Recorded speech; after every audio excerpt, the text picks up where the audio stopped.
Nice. Do. Wow.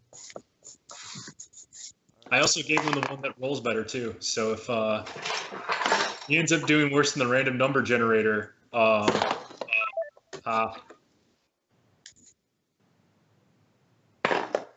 17. Great start. Your makes, man. I really just set up this whole technical issues that we had to be in the other room so that Jay wouldn't see my rolls. Nice. Perfect.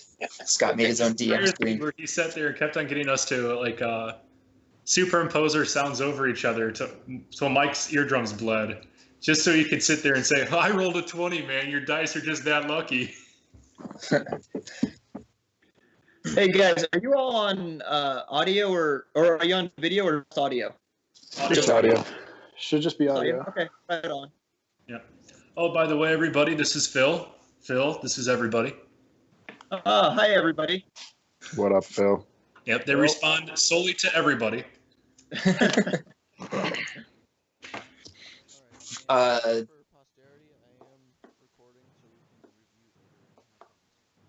right. Hang on just a sec. Dad, what's your status? I just signed into Roll20 and it's telling me that my mobile browser is not supported. Wait, your mobile? Oh, are you doing it? Oh, okay. All right. Yeah, you got to do it on desktop.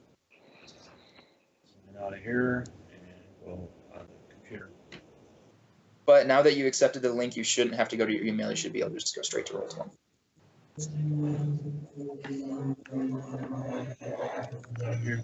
You're still assuming that this T-Rex knows what to do with all this shit. So.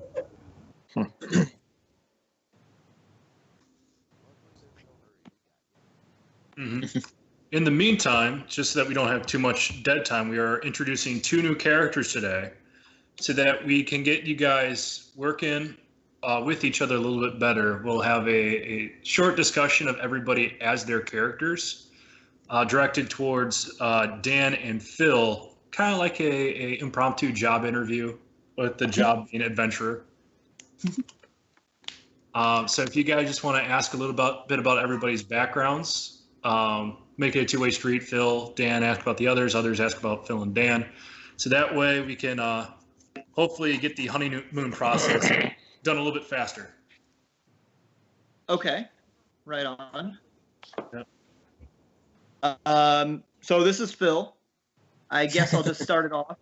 The character I'm going to be playing is Berlynn Blink Nightflower.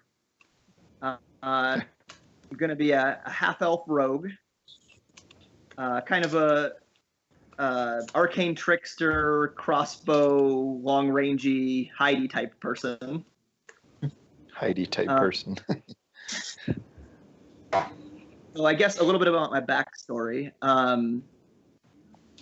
I grew up in a city where kind of thieving and the Thieves Guild was like a way of life. My uncle was a mage in the pretty high up in the Thieves Guild, and I grew up kind of following him. But once they started getting a little too violent, I joined a gangbuster strike force and went against him. Now, nobody ever worked directly against me because of my blood ties, but they kind of found a way to work into exile, just sending me on a mission to go out and find novel techniques to disrupt organized crime.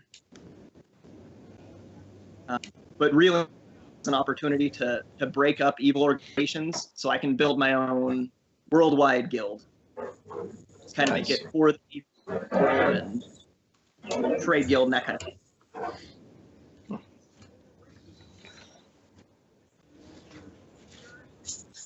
All right. So any questions you want to ask about a little bit more specific parts about his personality? Guys, go ahead and start shooting those off. So I notice you're a half-elf rogue. Are you my twin? Do you also speak in a weird accent most of the time? If you can't I guess tell we'll us, have to see how weird of an accent it is before I can finish. Start talking, Lucien. Oh, no, I don't do that. When the only person who could understand me left the party, I had to give it up.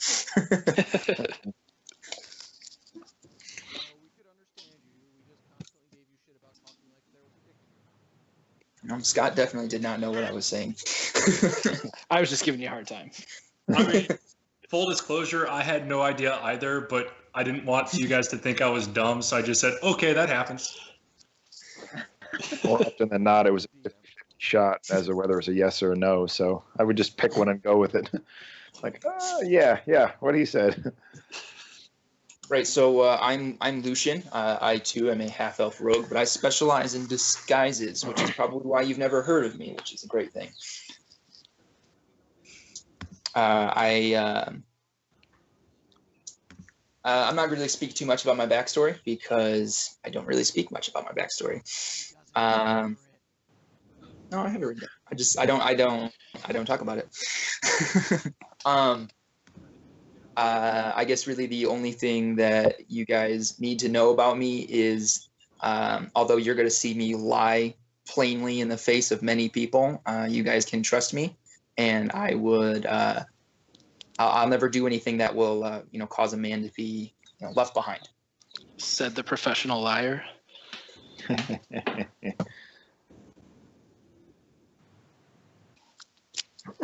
All right, next up, let's go with Finn.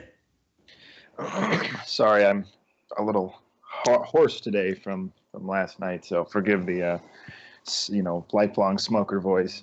The 1990s tend to do that to people, man. Don't worry about it. Yeah, it was quite an evening. My name is Panrin. Most people call me Finn because my last name is Finric. I am a monk. However, excuse me, that wasn't necessarily by choice. I spent a lot of my life on the streets, basically learning the ways of an urchin, doing what I had to do to survive, until somebody took, when a judge took pity on me and sent me to a monastery after a lot of really poor life choices landed me in front of him. So I began to learn the ways of a monk and became rather fond of punching things. Long story short, I don't like to talk about exactly what happened, but one day that whole lifestyle came to an end for me. Everybody I knew and everybody I cared about was killed, and yeah, now I've become kind of a nomad of sorts, I suppose. So he's Mark Wahlberg from The Fighter. Got it. Yeah. Yep. All right. Toni, we'll have you go up.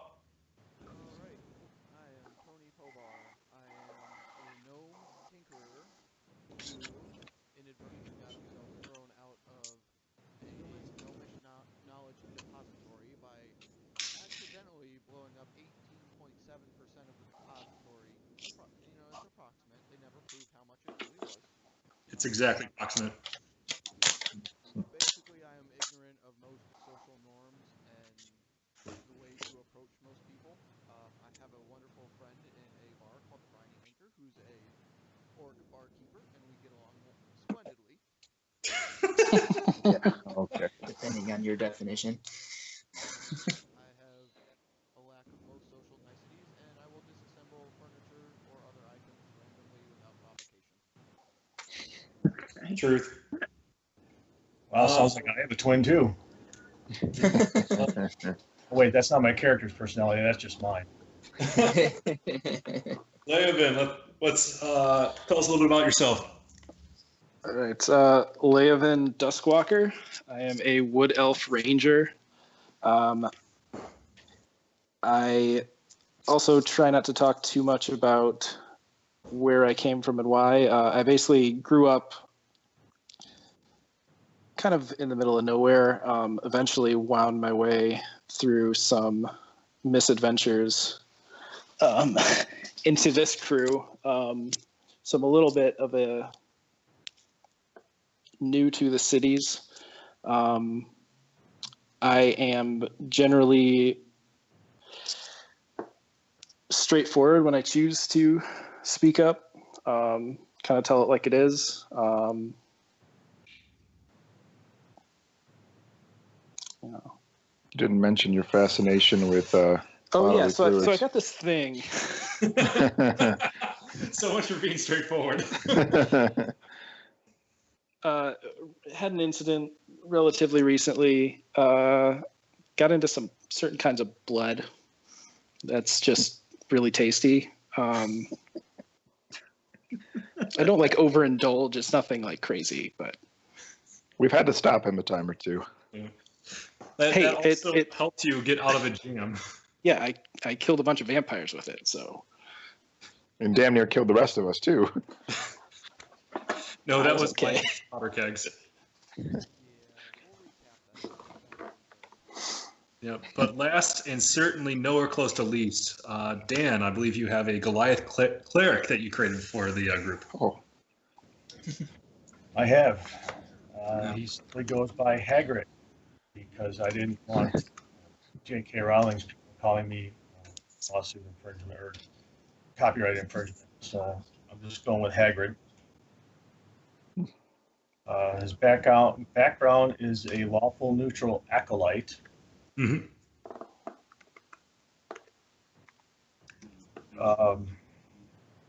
Where to go with this?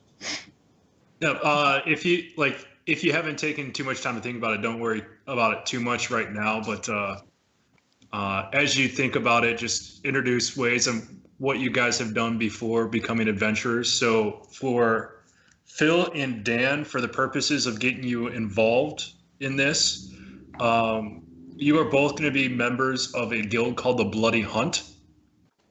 The Bloody Hunt is essentially a guild of fighters, rangers, trackers that go after rare quarry, kill it, get a trophy of it, a specific trophy, like if it's a dragon, certain dragon scales or dragon's hide, dragon's teeth.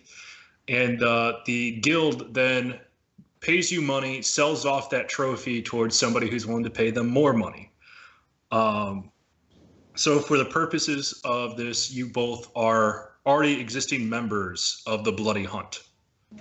So as far as the town itself, most of the adventures have taken place in this town called Accra.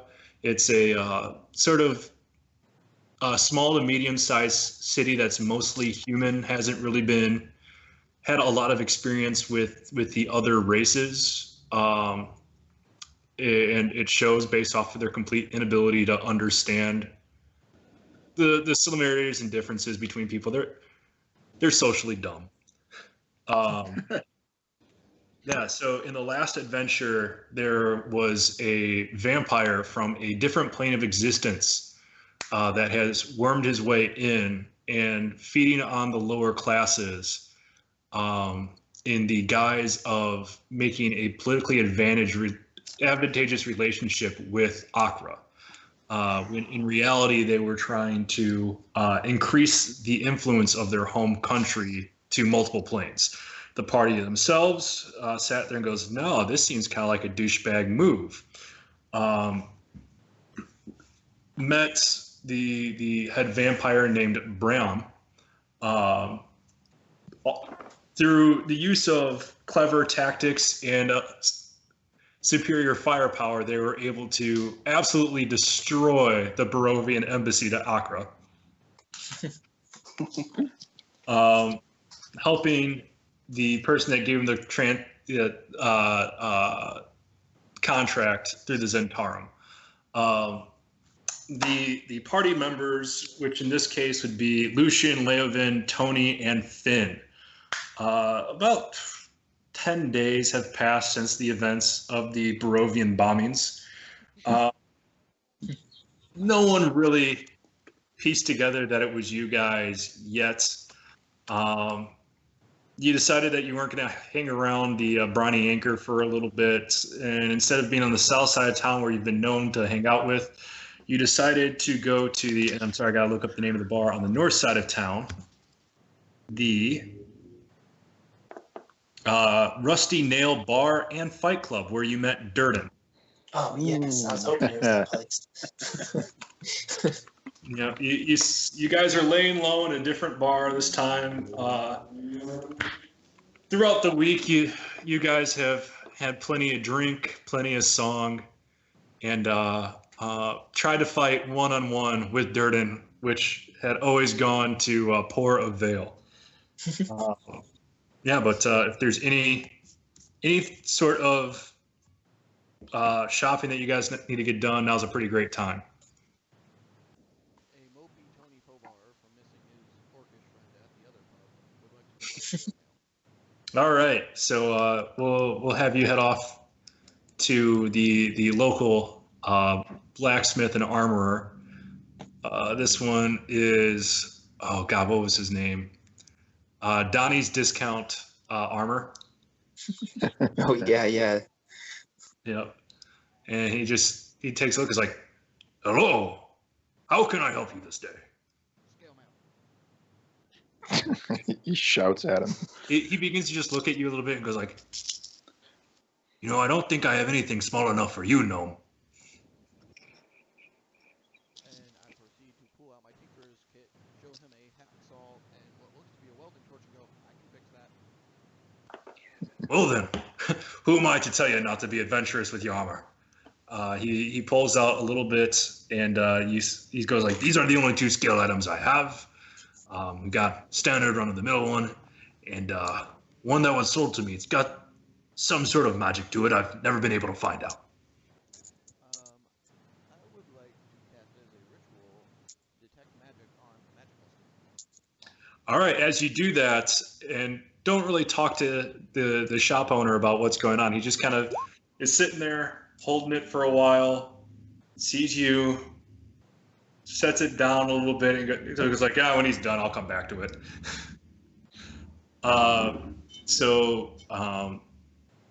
Go ahead and roll a d20, add your spell attack modifier.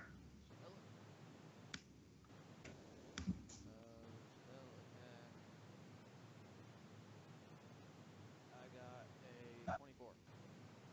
All right, yeah, with some good certainty to this is that this scale mail has a sort of a weaker enchantment to it. It allows you to have resistance to bludgeoning damage, but the magic's kind of unstable. Is as soon as you take that bludgeoning damage on that first source, the resistance is temporarily lost. The magic has to sort of reconstitute itself. So for the purposes of the gameplay mechanics, is that the first bludgeoning damage you take with resistance. So instead of taking the full damage, you take half damage rounded down. Sounds good to me. Yep. He just looks at you and goes like, well, what can I say for a price? Is 200 a gold piece. That good? Slap down 250 and walk out. Thank you for the tip, and tell your friends about Donnie's Discount Armor. Yep. Anybody else need to do anything? No, I'm square. All right. So as you guys continue throughout the days, you hear some large thuds. You guys usually attribute it to the local mining just to the north of town. But as you head out, there's on this current day, the thuds are a little bit louder and a little bit more frequent. And whenever Leovan decides to leave the bar so he can go get a little nip of the blood, go ahead and I'm roll not a perception addicted. check for me, Leovan. Yeah, okay.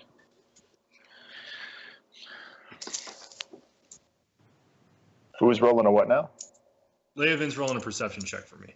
Oh, I gotta find my.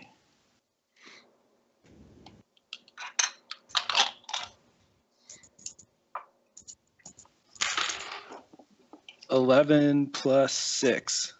Oh yeah, you got it. You definitely recognize that this large, almost Jurassic Parkian style thud in the vial of blood that you have just gets a little bit bigger amplitude of the blood. It's a lot more frequent. Eventually, there's little drops that just from the center of the vial rise up and fall right back in, so that another one just falls and rises immediately up out of it. It's definitely not normal. And using your Ranger geo-tracking abilities. You definitely recognize it's to the north of town as the origin. However, based off of the chat right there, Lucien comes aside and he's looking a little swarmier than usual.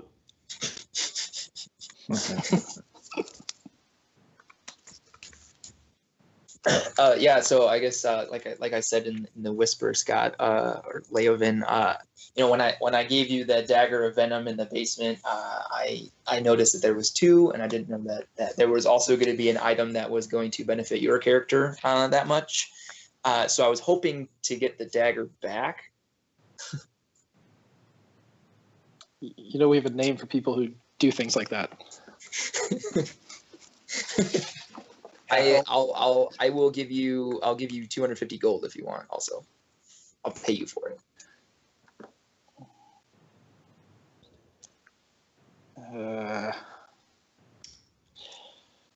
Fine. I don't really need it.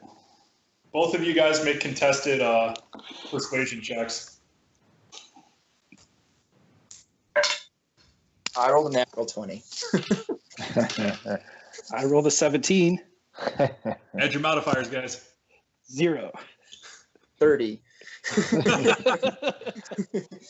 Yeah, there's, Leovan kind of looks at this and goes, well, it's a dagger. I like stabbing things, but that's money, and that can buy more things to stab things. Either way, I win. All right, continue on. Here you go. Thank you, sir. And You just see the eyes of Leovan brighten up. They get the pupils just dilate a little bit more as he looks at the money. He's just like, look at all the sharp things I'll be able to buy now. But so Leovan, you just recognize that there is a new sort of big creature that's you attribute that's making something that's putting the people to the north of town at unease. They're rushing into the city one by one in what can only be described as a mad dash. How do you what do you do? Anybody else notice these people pouring into town? Not at the moment, because you're the only one outside. Everybody else is fighting dirt and telling stories about how they wish they could be more masculine. I would like to be modifying my armor on the bar top and possibly getting all that Go ahead and make a tinkering check. We'll take this as D20 plus your intelligence modifier. So it's your modifier twice.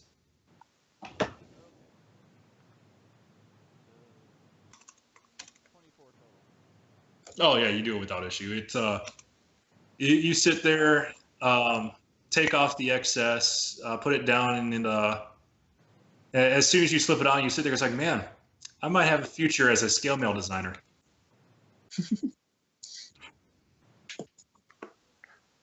All right.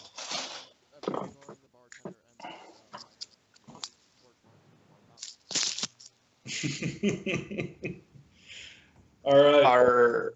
Are Hagrid and Blink with us right now? Not at the moment. Okay. All right. I'm going to go back to the bar and find those two chumps. Okay. Yep. So you have successfully found the 3 chumps that you speak with. Chump present. Present and accounted for. So, guys, there's something crazy going on north of town. People are just pouring in. There's definitely something out there. We should check it out. Weird. Do you have any idea what it is? Not really. It's probably really big. But I got next on Durden. They can wait. I think it's known as outside. I didn't really scope it out just in case it was dangerous. Big things are fun to kill. It's no fun killing things alone. Yeah, all right. I guess we're heading outside, gentlemen. All right. So as the party convenes themselves and heads, everybody roll Lucien, Leovan, Finn, and Toni roll a survival check. Oh, great. That sounds bad. Uh, So was that roll? 13. Yeah. Leovan, +6. because of your history as a ranger, you get to roll with advantage. Okay, so I'll roll. 7. Mine is a total of 6. Still a total 19. All right. All right. Lucien and Finn are looking around, and they see a whole bunch of footpaths that they see. Unfortunately, they're all pointing south, and they start following those. Their nose as close to the dirt as they can. At which point, they end up seeing Toni standing there, pointing towards the north, and says, "Remember, the sound came from that way." While Leovan, not really interested in what the other 3 yahoos are doing, is continuing to just focus on the sound. And as the sound gets closer together in both wavelength, so that they become shorter in duration, and the more intense the sound goes, he's figuring that he's going the right way. So between Toni's common sense and Leovan's actual tracking abilities, you guys are able to find yourself to the location in the forest above Accra within about 25 minutes. And that shows you this following thing. Holy hell. You guys What is this? this. Roll a nature check. Ooh, 9. 8. You're a You know ranger, this is is, it 8? yeah, you know this is the cause of the sounds. Guys, I think this is the thing Sounds making the right. sound. At this point, you just see all of the heads of this monstrosity. There's 3 heads at the moment, are all swirling around, snapping throughout the area. It's kind of just thrashing about out of control. You see a whole bunch of individuals to the, in your case, northwest to your perspective. I've already kind of, ceased to be alive. Yep, they dead, guys. They real dead. Yep, and it looks like this thing has no signs of slowing down. But it hasn't quite noticed y'all yet. Where are we at? You are all the way at the top of the map. Up. Oh, this is us up here. Yep. Okay.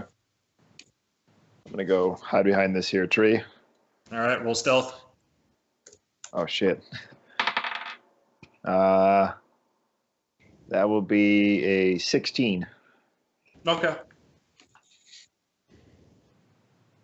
Right.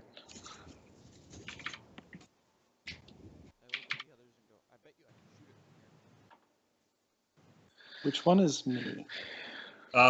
This one right here is you. Okay.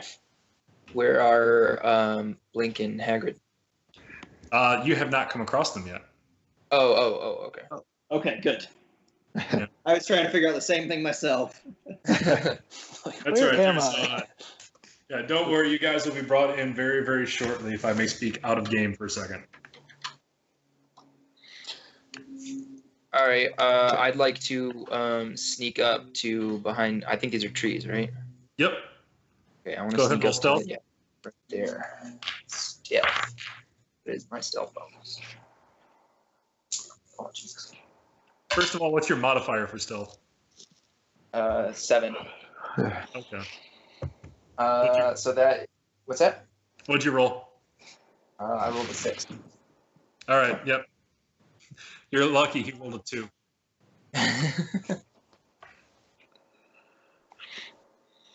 Well, do we want to try to take this thing down, or what's our plan here? Does anybody feel like talking to this thing? You go ahead. Darren, roll an intelligence check. Oh boy! Please be good. Please be good. It's a it's a 3. Yeah, maybe this thing can speak English. Hey guys, I can talk to animals Yeah, that's. Why don't you have a conversation with this thing? because I think it's just gonna kill everything. So let's. Why just don't you go kill it. stand right here, and see how his day's going. Make sure to address each of the heads. You have to bow individually, otherwise he gets mad. Why do you know anything about these? You know, I want you to roll a survival part. I already rolled nature, never mind. Yeah, I already don't know what this is. Yeah, you know it's the sound of the noise. Well, make noise, I can probably speak English. Sounds about right. Yeah. Flawless logic. Yeah, but just as you guys are all aware, all the heads are making noise already, and it just kind of sounds like beastly bellows. They don't really sound like they are speaking English, but for all intents and purposes, you believe it can. I don't think it's worth trying to talk to. Let's just kill this thing. Oh boy. Try it. Try it. Hold on, I want to move to this tree over here. All right, do it and roll stealth again. No, I'm not changing mine. I'm good. I'm not gonna play my luck that hard. I'm gonna. That just seems like a terrible idea. Let me get far away from you. I want to see how this goes. Yeah, let's do that. Right, In the meantime, I'm gonna sneak up to that other tree. all right, roll stealth. Complete your move and roll stealth. Yeah.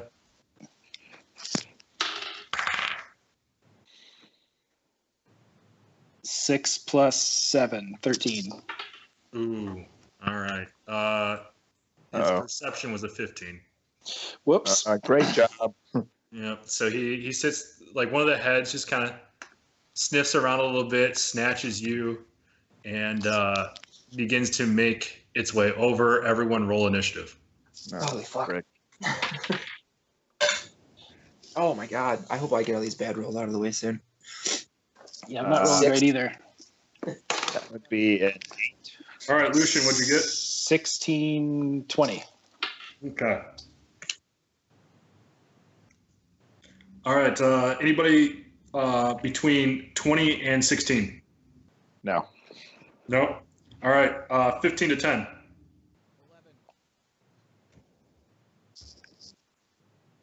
All right. 10 to 5. 6.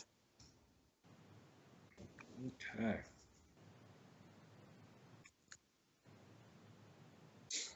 All right. That brings us to the top of combat. Leovan, you're up first. All right, he already saw me. I'm just gonna run up to him and stab him with my rapier. Okay.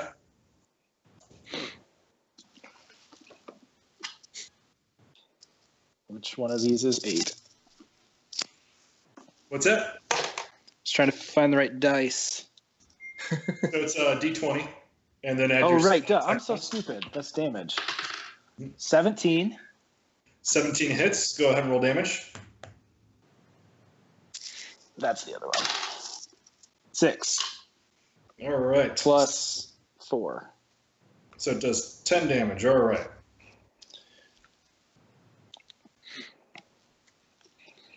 All right. Hold on.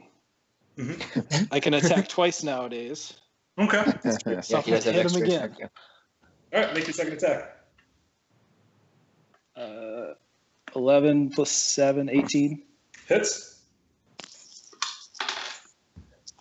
4 plus 4, so 8. 8. So that. All right. As you found the head that clearly caught your attention. The good news is you realized it right away.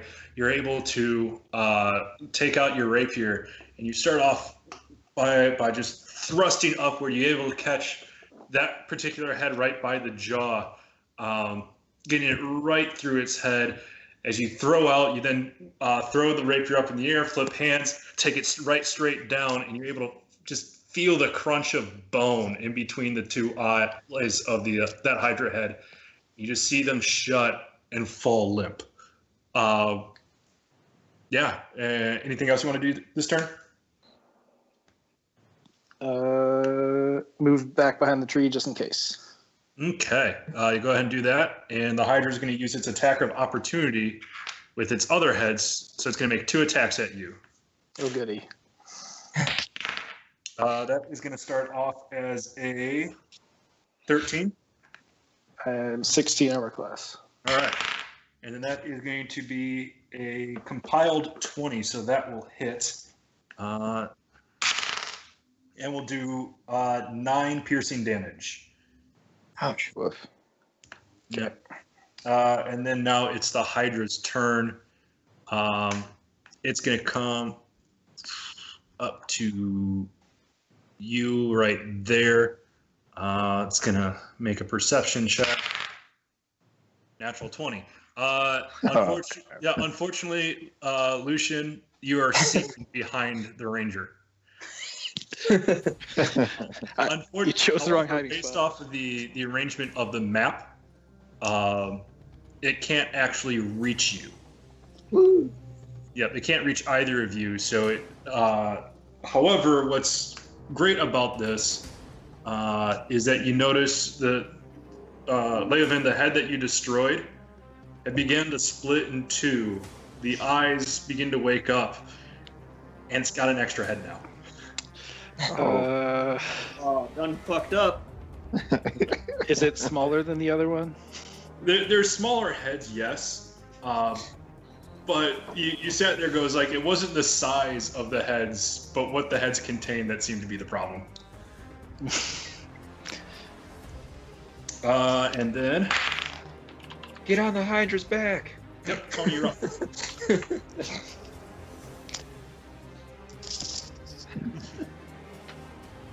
Hi, guy. Yep, Toni, you're up.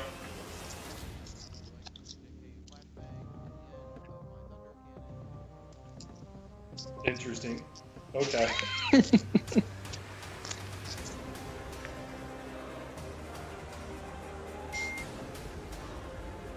Okay. Roll to attack. Is he attacking? Toni. Did you Stuck get a natural one? flashbang. Okay, so the Jeez. form in which your flashbang can take, which once again was a watch, the last time you remember that you needed to actually set a delay in order to do it, you once again forgot to set the delay, instead just decided to set it off in your hand as you try to put it in the barrel of the gun. This turn, you kind of lose your actions and you're blinded. Next turn, you'll be able to sit there and see if any of the effects remain. Basically, yes. Somebody take the rest of them away from him.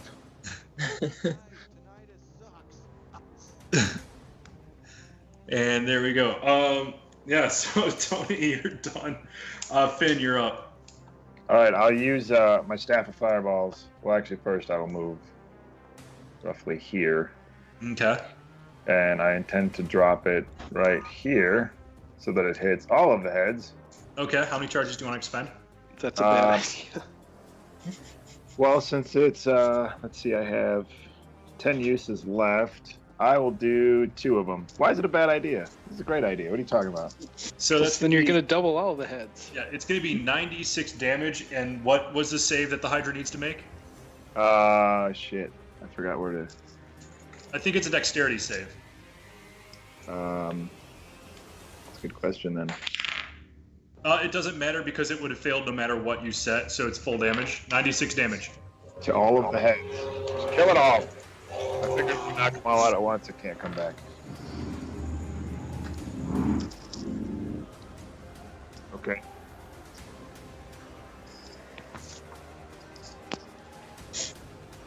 It is dexterity, by the way. Yeah, you gotta love those natural 2 rolls. Yeah. Okay, so 96 damage to each head, correct? 96 damage total. Oh, I thought it was to each. It's one target. They all share HP. No, fireball is an AoE. I know it's an AoE. There's only one target in the AoE. Oh, so we're not targeting individual heads. Okay, sorry. All right, so yeah, that's what I'd like to do, and then I'm gonna move back there. Okay, how much damage did you do? Oh, wait. So if it's a 2, so I got to roll out the. Oh, geez, hold on. Sorry, I forgot how to fireball. Okay, so you've held the wand so long that your sleeves are starting to singe a little bit. It's working. It's working a little bit too well. It's going to be what, 16d6 since I used 2 charges. No, it's 96. Why would it be 9? Because the regular spell is 8d6, and for every extra charge you get an extra d6. Yeah. Okay, sorry. Okay, so 3, 7, 10. Oh, I gotta count these.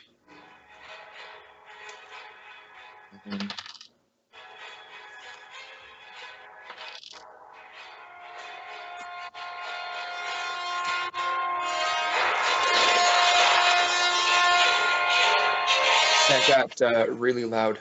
7. Let me turn that down then. That would be 26. 26 points of damage? Yes. Okay.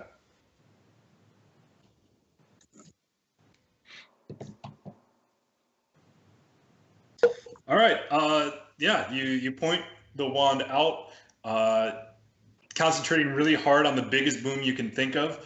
And as soon as it happens, you see this little orb of fire come out and just rapidly expand. It hits 3 of the heads right at the side.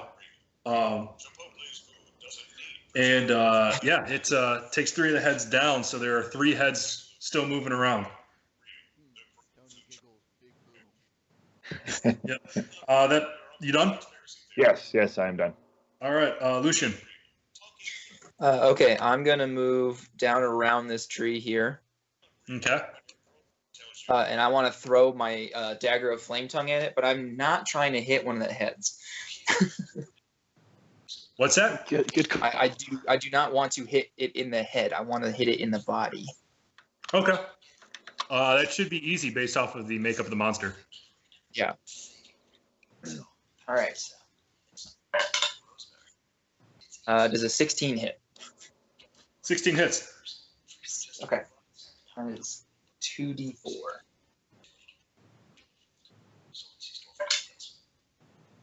Okay, so that is 9 damage. 9 damage? All right. Yep. And then, hang on. 1, 2. Oh, I can't move anymore. Okay. All right. At this point, Dan and Phil, the party sees 3 adventurers enter the battlefield. The one is this towering, armored cleric brandishing massive weaponry, just kind of looking a little frustrated at you guys. You see a half-elven caster come up to the party as well, and then leading the charge is a dwarf carrying a polearm. And the dwarf kind of looks at you guys and goes like, "What the fuck are you doing? This is our quarry." At this point, Dan and Phil roll initiative. All right. And guess what? The dwarf is going at the end. Dad, in order to roll a d20 here on Roll20, do you see the chat window on the right side? Yeah. Okay, so down, so in the where the text box is, you type / roll ROLL space D20 plus your modifier, so is that +2 for your initiative, and then you hit enter.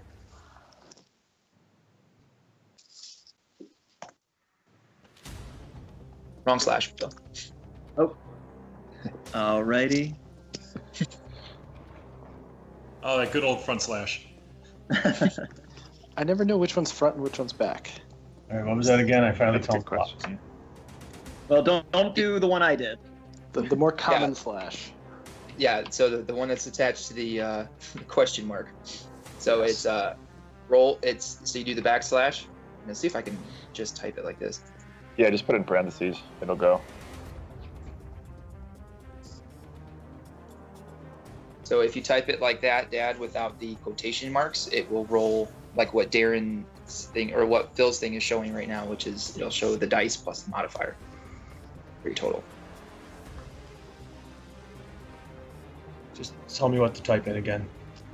Backslash ROLL space D20 plus 2.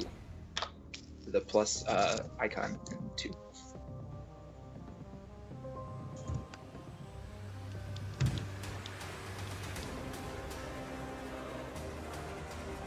And then what? And then hit enter.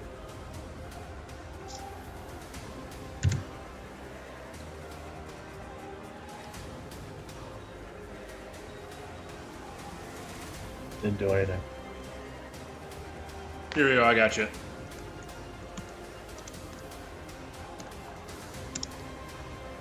There we go.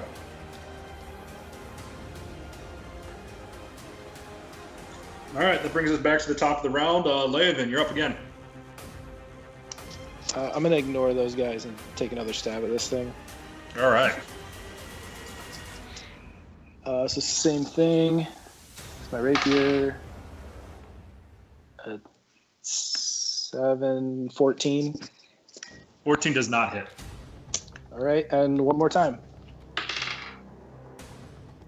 17. 17 does hit. 4 plus 4 is 8. 8 damage? Okay. Yeah, math. And in the chest. Yep. All right. Are y'all done? Yep. All right. As the Hydra comes back, the 3 heads that you saw killed by the firebolt begin to split off, reawaken, and regenerate. In total, you now notice what was once a 3-headed beast is now an 8-headed beast. Yeah. Told you. Woo! More heads to ride. Yep. At this point, this beast is going to move like so, and you're going to we're going to get 2 attacks to both Leovan and Lucien. So we'll go Leovan first. First attack is a compiled 20. Second attack is a 23. Yikes. Which will do not bad. 7 points of piercing damage and 15 points of piercing damage. Yow. So I take both of those? Yes. Yikes. And then the 2 to Lucien. That's a 12, which will miss, and a 18. That'll hit. And that will do 12 points of piercing damage. All right, I'm gonna use Uncanny Dodge to have it. Then that's lowered down to 6. Okay. At that point, we're going to go with, by the way, Dan, this right here is your sprite under your control. And then Phil, this right here is your sprite under your control. Okay? Okay. Yep. Dan, you're up. You walked away. Oh, Okay. Well, Dan walks away. Phil, you're up. Okay. So, how do I attack this thing? So, let's start off with how would you think, what attack would you like to make with them? So I've got my hand crossbow. Okay. So You want to just shoot him with that? I guess how do I work out movement and then distance attack? All right. So you're already in range to attack with your hand crossbow. Okay. Since it's only 40 feet, you're only 40 feet away. So what you'll do is roll a d20 and then add your ranged attack modifier, which in most cases will be a d20 plus your proficiency bonus plus your dexterity modifier. So do you know where to find all that? It should be right next to it. Hold up. All right, so range attack bonus. It will just be on your sheet in the attack bonuses section. Below, like your hit dice, your HP, armor class, all that stuff. Right in the middle of the first page. Oh, okay, attack bonus. Got it. Yep. Okay, attack bonus. And was there a second thing you said?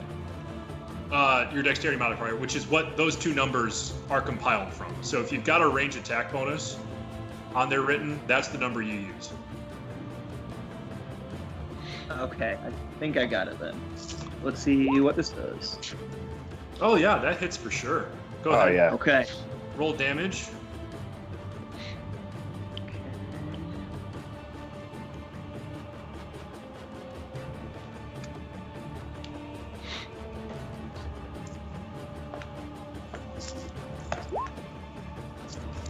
Okay. All right. You're carefully training your hand crossbow, and even though there's you only needed one hand to fire it, you put the other hand out in front too, just to help you guide it. And you pull the trigger, the bolt just comes right over the top of the finger, just barely grazes it. No damage to yourself at all, of course.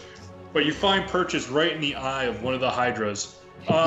It doesn't slump over. It's just now there's a hydra head with an arrow in its eye. At least you didn't All right, kill that's it. how to do it, guys. Don't kill the fucking heads. Yeah, I won't make any promises. Yeah. Dan, are you back? Sounds like a negative. Nope. Then Dan's gonna hold his turn until he comes back. Tony, you're up. Oh, for sure you can. Let's go with a Constitution roll. So, how do you know if you make or fail a Constitution saving roll? I haven't had to make any of those like specific saving rolls yet. Well, watch and find out. Okay. Once. About as good as your eyes now. So you still got a little bit of ringing in the ears, but yeah, your eyes are no longer in need of a Clear Eyes commercial.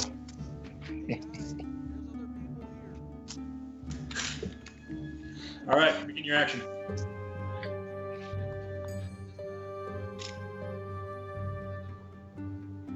Yep. Just to let you know that Leovan is in direct range. Oh no, it's a large creature. Yeah, you can shoot at it. You're fine. You don't even need to move. You'll be fine.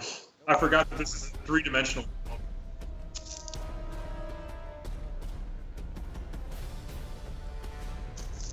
Mm-hmm.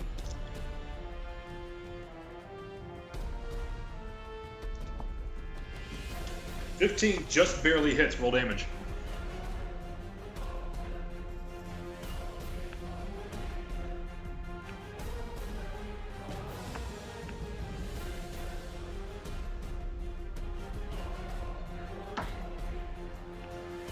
Okay. 20 total. All right. Using your good old lucky disassembled bar stool, you load it once again right down the barrel of the gun. And the charge of the Thundermonger just sends it all forward. You just see a whole bunch of former stool splinters coming down, hitting in random parts of the Hydra, and 3 heads fall down. No, we're not supposed to kill the heads.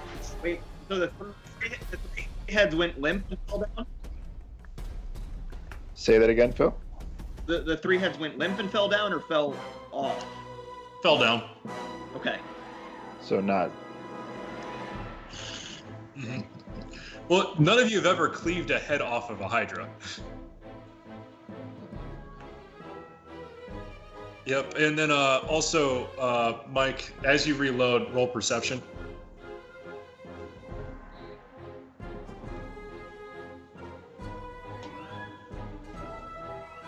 You can't tell if that Hydra head shouted just a bellow roar or just go, ow. I told you we should have talked to the thing. Yeah. Dan, you back yet? Yeah. Oh. Yeah. All right, it's your turn. To do what exactly? I don't understand any of the fucking shit's going on right now. I'll just All be right, so totally honest. this guy right here. No, I don't understand how to use what we're trying to use to play this game. I understand how D&D works. I don't understand how this works. Oh, okay. So just tell me what you would like to do, and then I'll help make the board work out. So just focus on playing the game. We can make the visual whatever we need it to be.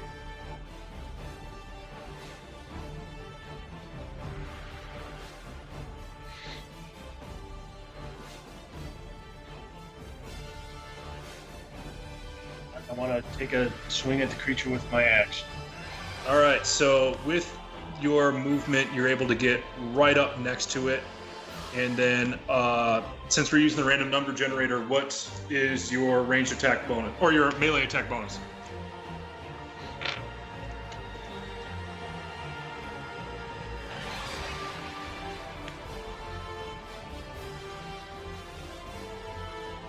A 6 for a hand axe. All right. Oh, And I don't want to aim at one of the fucking heads. you'll go right for the body, yeah.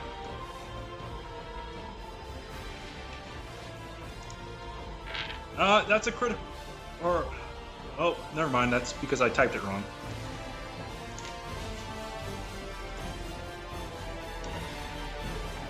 Yep.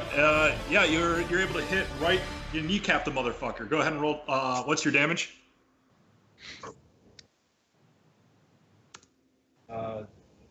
D6 plus 4. Well,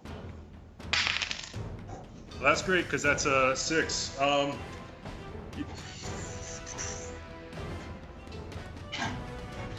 Yeah, as you sit there and realizing that every time you guys decide to attack at a head, more heads popped up. You're sitting there, goes like, you know what? Doesn't matter how many heads it has. If it doesn't have any kneecaps, you come down, slice, and the hand axe spine's purchase slices right through a kneecap. That monster quad is not going to be as advantageous anymore because its kneecap is now 2 feet away from the rest of its body on the ground. It looks like this thing, even though its heads still keep on growing, its vital force is just really, really on death's door now. At this So it point, didn't grow a second kneecap, thank God. yeah, Lucien. I forget. Did I throw my first dagger? Yes, it's current. From where you're at, it's about maybe 5 feet away from you. Inside the hide of the beast. Okay. So I'm going to attack with my dagger of venom, and since the beast has enemies within 5 feet of it that aren't me, I get advantage on the roll. Yeah. So your first attack will have a sneak attack. Yeah, I won't have a second attack though because I don't have another. Does a 19 hit? Oh, it totally does. Okay. All right, so the dagger damage, 9 from the dagger, and then the sneak attack damage is another 13. So 22. All right. Yeah, you decided instead of going after the heads, why don't you go after the tail? You come down and deciding not to lop it clean off, just make a nice oblique cut that goes about 80% of the way. Just the amount of blood and pus and connective tissue just rolls easily through the dagger of venom. You get a little bit on your gown, but yeah, not doesn't seem like your biggest problem right now, and it definitely seems like the the baddie has bigger issues. At this point, the dwarf is going to go and is going to make a polearm ranged attack, but misses. Makes a second attack, misses even harder that time. Leovan, you're up. All right, I'm going to get a little bit out of range of this guy. Okay. Don't forget about the attack of opportunity. It's No. already used its reaction for the round. Yeah. Yep. I'm going to cast Cure Wounds on myself. Okay. So I'm going to get 7 plus... So I get 13 of my health back. Okay. And that's then your bonus action. And then I'm going to fire at this guy with my bow. Okay.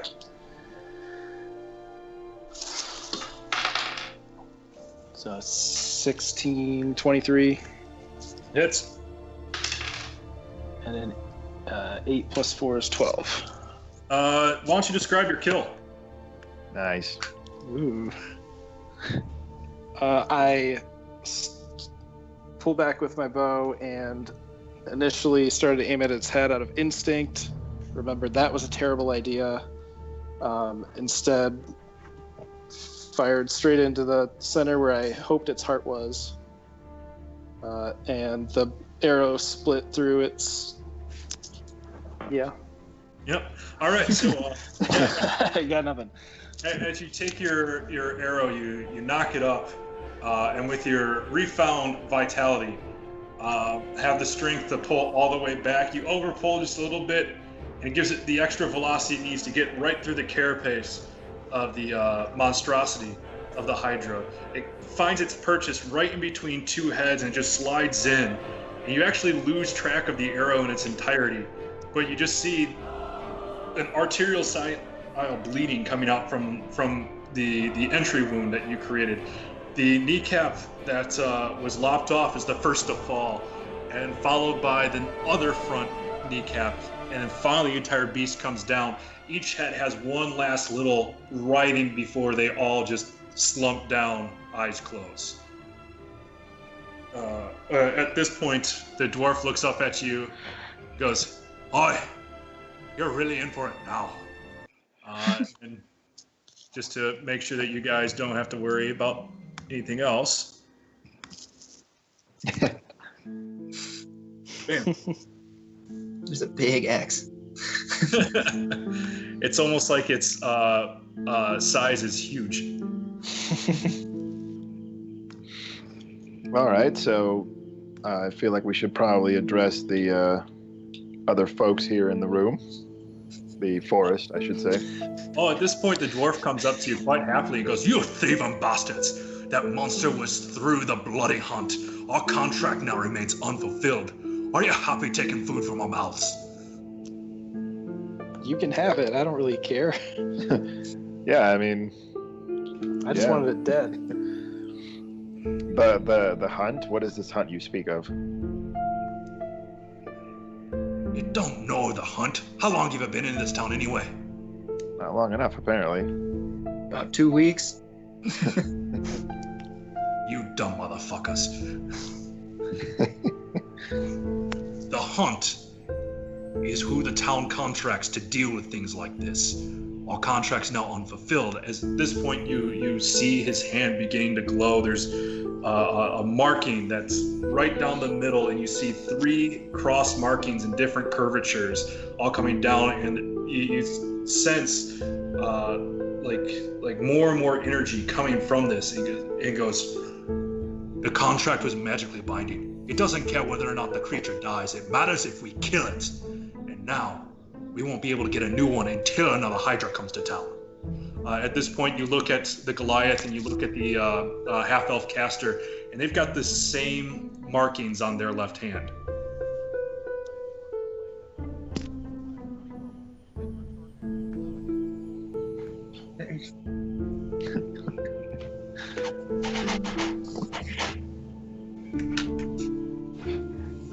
All right, yeah, Dan and Phil, you just seen this recently blinded and unblinded gnome come up to you, extend a hand. totally not understanding why you guys might be angry, but... All right, I want to fire a bolt right at his feet before it's too close, and say that's far enough. We need to settle this. All right. Yeah, for the sake of brevity, yeah, it happens just inches short. Once again, sticking your hand out to where you wanted the bolt to go, and it comes right oblique past the outstretched hand of the gnome and in between his feet.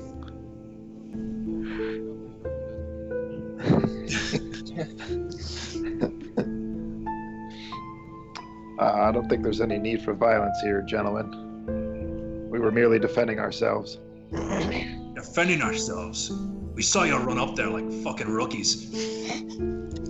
Oh, rookies, huh? Look, we specialize in killing vampires, but we saw that there was, a threat to the town, so we came out to investigate. I don't care what you specialize in. You're troubling where you don't belong. Maybe you should have gotten here sooner. He just looks at you, and you feel him trying to suppress the blood rage. It's been a while since he's taken another humanoid life, and he's really not interested in starting today, but you're bringing him close to the edge. Guys, I'm about to have a bad day. He sits there, like, both Dan and Phil roll a wisdom check.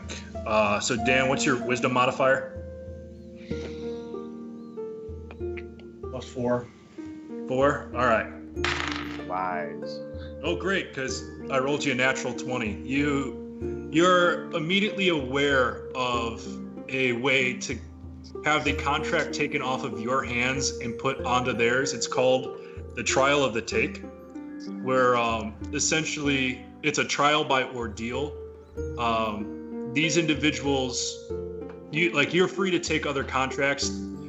The other 4 individuals will have a chance to prove themselves worthy to the rest of the Bloody Hunt, and if they pass, they become members and get paid for the Hydra contract. And if they fail, well, they're unworthy and they're dead. Sweet.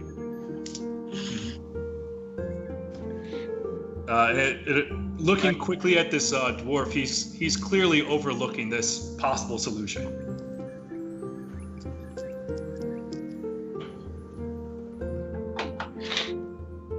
Dan, do you want to fill him in on the possibility of working together with these guys?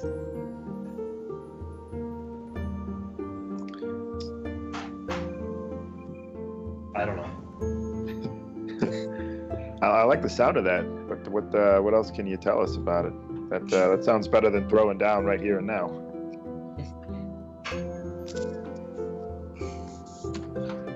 The dwarf begins to look at the idea of the trial to take. He just goes like, begins to put down his pole arm and goes like, "Hi, it's an option.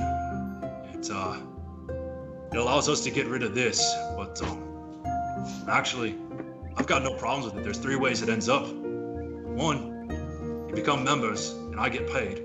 2, you die and you're not my problem.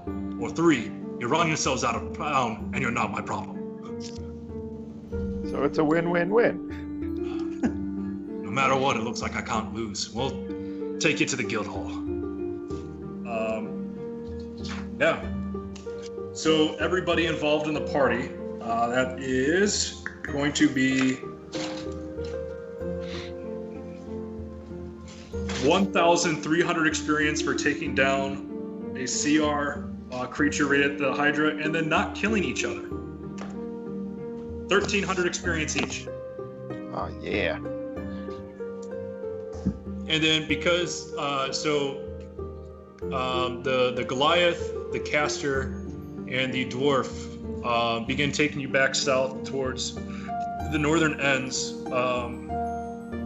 And, you guys are a little relieved to sit there and say that there's finally some non-humans in Akra, some other outsiders just like you all. And within about 25 minutes, you find yourselves right outside the guild hall to the Bloody Hunt. It's sort of an unremarkable building that's just slightly larger than average on the northwestern side of town. As you enter in, you guys quickly scope the scene out. You find a couple of other individuals. You have a tiefling woman, a elvish paladin, and a bronze dragonborn fighter also in the room with you. Nice. Yeah. So what do you guys do? What is this room? This is the main hall to the Bloody Hunt. It looks to be sort of like a gathering room of sorts. All right, well, I suppose we should introduce ourselves to some of these folks. At this point, the tiefling rises up, coming towards you. Most of the other tieflings you've seen kind of try to hide their horns as best they can, but this individual looks to be proudly presenting them on display, kind of giving off a presentation of, you're going to see what you're going to, like, what you see is what you're going to get from me. She just comes up to you all and goes like, excuse me. We sent the hunting party out with a few less members. Do you care to tell Cathala what's going on here? Well, Lucien, you are our... No, I don't want to hear from you. The hunting party is who I want to hear from. Well, we were off trying to take down the kill when we were sniped by these interlopers. She begins to look at everyone, looks at the four of you and just goes, do you have any idea what you're getting involved in? Obviously not. Yep.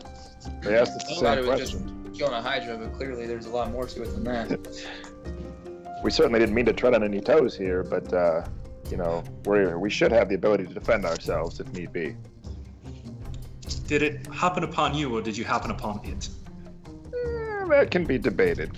A little bit of both. A little bit of both, eh? They interrupted a kill, and then they promised to pay us. We were... I didn't promise to pay anything.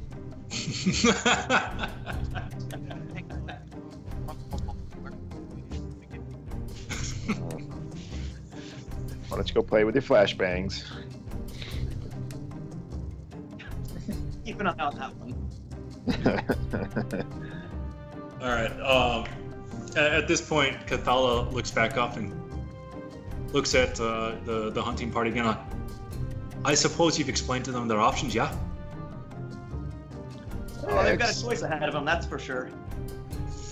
Yeah. We'll go. Yeah, we'll have to put them on the trial of the take, and it just so happens we've got something that's worth a worthy kill. Party. Have you ever heard of something called a Rakshasa before? I can't say that I have. Everyone, all six of you roll a religion check. Yeah. Dan, what's your religion modifier? Sorry, what was that? What's your religion modifier?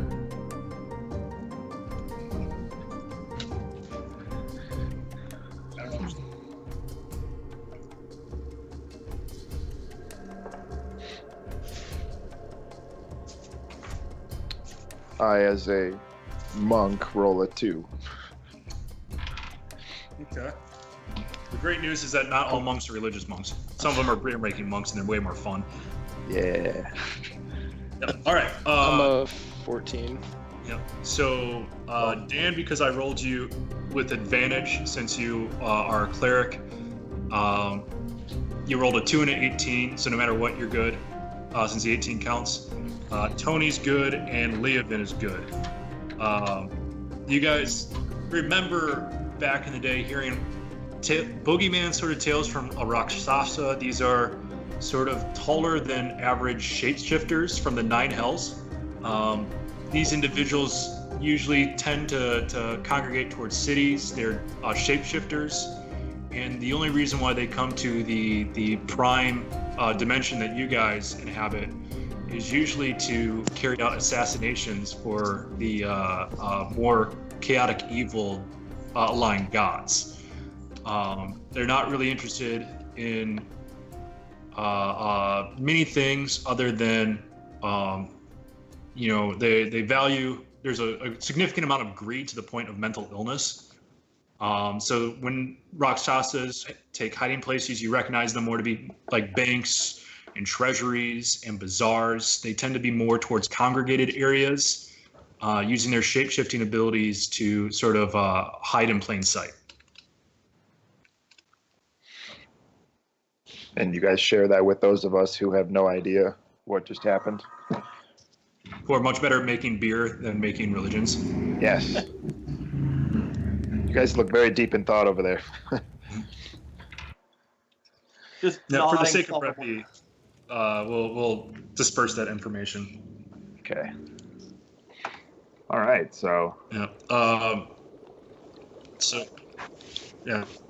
So Cathala comes up to you and says, first of all, we need to deal the hunting party. To the dwarf, the Goliath, and to the half-elf, you see her just moving her hands a little bit back and forth. There's no words being said, but just looking very intently as you see the mark on their hands begin to lift. And then she turns her eyes towards you four, and you see that marking just now appear on the back side of your left hand. And although initially it wasn't pulsing on the hands of the three, it is pulsing on you four, and sit there and goes, she turns to you and goes, this is a mark of the trial. It shall not be removed until you complete the contract or you die. You understand that? Do we have a choice? You always have a choice. Some are just worse than others. Now, The choice is complete it or die. Oh, boy. Yes. thank you for putting that so much more bluntly. Now, we understand that this is your first hunt, and if we just let you go to your own devices, we're not giving you a fair chance of your freedom. We're not giving you a fair chance to your life. So we will be giving you two guides. Those who have gone on the hunts before, there to assist you. They do not lead the charge. They're there to make sure that you don't die during your hunt unless you've earned death. She looks over towards the caster and the Goliath and sits there and goes, you guys have run through the ranks. I believe you're ready for a leadership position with the Slayer's hunt, or with the guild. Why don't you go ahead and show them the ropes? All right. So we got to go with these guys, huh? Yep. And at this point, she moves her hands over, and on the Goliath and the caster, what you see is a different emblem comes up. This one is more it looks like a bullseye with an X coming right through it on their left hands. They begin to look a little bit more solemn. They feel like they're definitely aware that there's an undertaking going on. And then she just looks and goes, may Ayun be with you. May you hunt true. May you strike fast. May you all come back alive. But the trial will determine if you're worthy of your quarry. She turns around and just heads out of the long room. The paladin and the fighter follow suit. The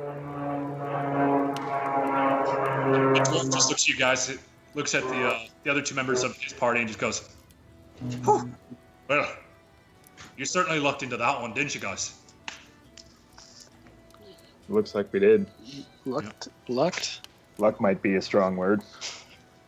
Well, he looks at his hands, he looks at yours, and sits there and goes, "Well, all right. See you, mates," and heads right out of the room.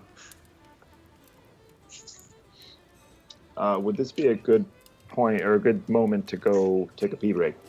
Yeah, this is a great time. Everybody, let's take 5 minutes, and then we can give Dan and Phil a chance to ask questions if they're go over the story if something wasn't abundantly clear. Alrighty, be right back. Yep.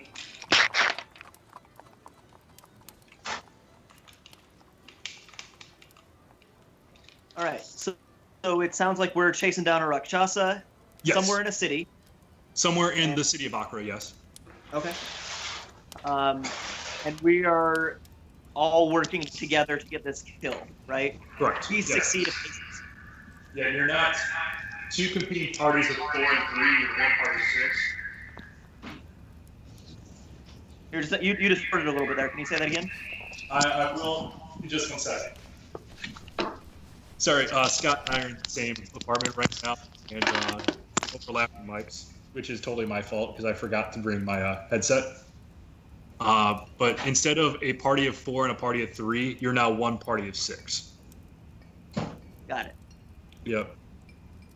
And out of game, the easiest way to get you guys involved was you or your own party, and they merged, as opposed to just trying to sit there. It's like, fuck, I have no idea how you just randomly happen upon all these people. Fair enough. Yep. Yep. Dan, you all good? Yeah, all right. All right, cool. Yeah, if you have any issues, just let me know. And then we'll make sure that we write some cheat sheets up for you so we can hopefully get you used to the platform pretty soon.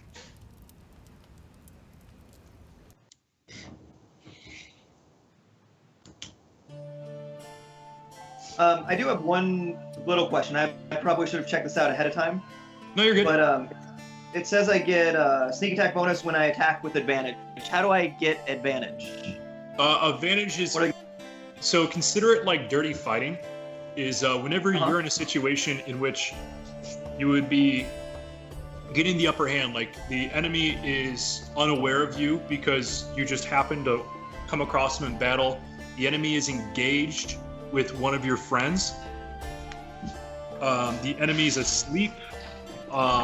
Anytime we sit there and you can make a logical argument as this attack is not going to be expected, you would get a chance for sneak attack.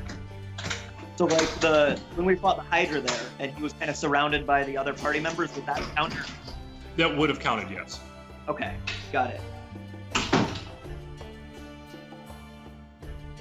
Yeah, so yeah, that's one where it didn't matter, but don't worry, you'll pick up on that pretty quickly. Sure. Yeah, no, I'm just no matter running what. through it.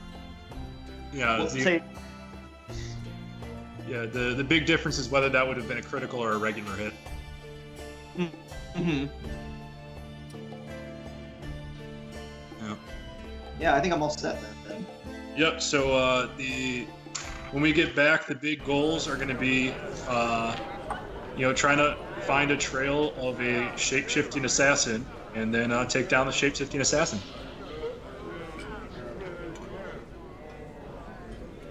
That sounds manageable. Yeah. No sweat. Just rolling with it as it goes. Yep. I will say this: whoever cleaved through the tail and got some viscera on their clothes, I can use prestidigitation to heal you up, clean your clothes off. You're okay. Don't worry. What was that? Your clothes. I'll keep it. Leovan respectfully declines your offer. He's going to wear that like a war god's blessing. Okay, right on.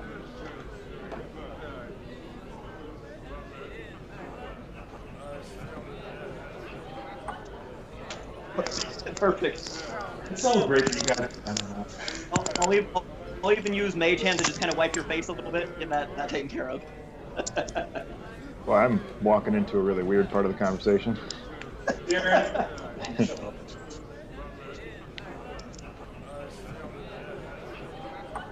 It's completely incorporeal, so the tool just passes in and out without causing any sort of semblance of sync.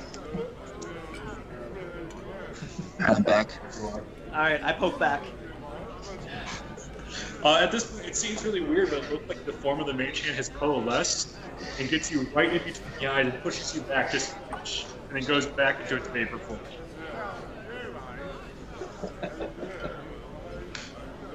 Magic use.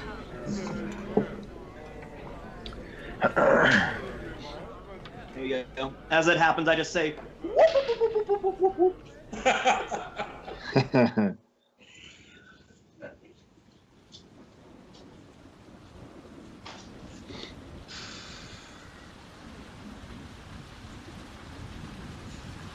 All right. Yeah, do we have everybody back yet? I'm back. I'm back.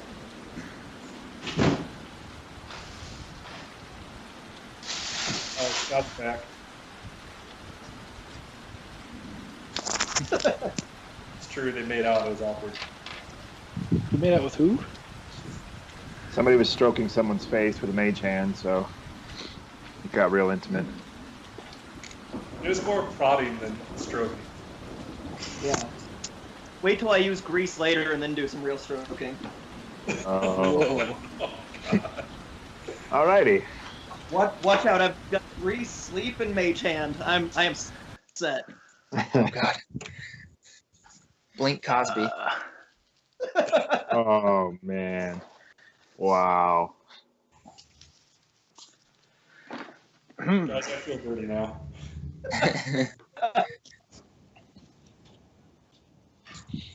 Phil can brush that off with his mage hand.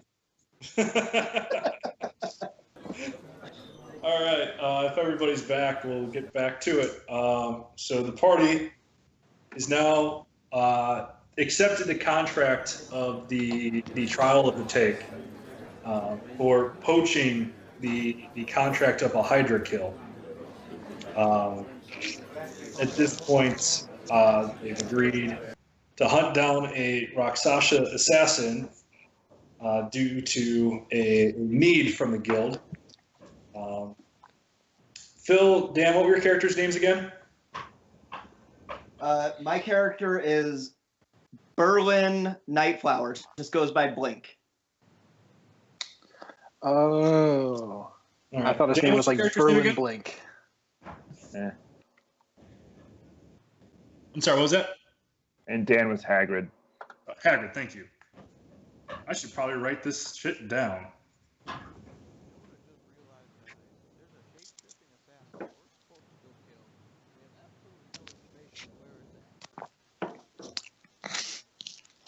Well, and if it shapeshifts, I mean, in theory, it could be here right now, right? Is there a specific one we're looking for? Or is it just like, just find one and kill it? Based off the religion check earlier, it's find one and kill it. Based off of the religion check earlier, you know that they're natural inhabitants of the 9 hells, and because of that, have a very, very strong evil presence about them. Something that permeates into everything they do. At least you should be able to, if you have spells like detect good and evil, if you have sort of or an eye for certain actions, you should be able to pick it up. Okay.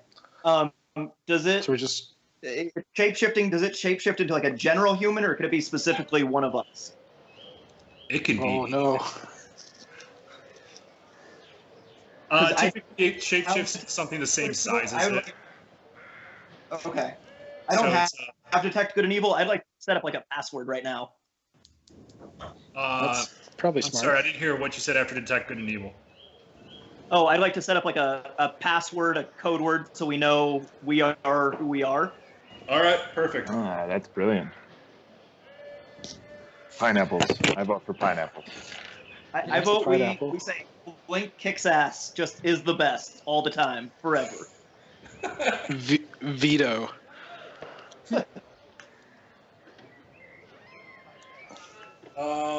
Go ahead and roll history.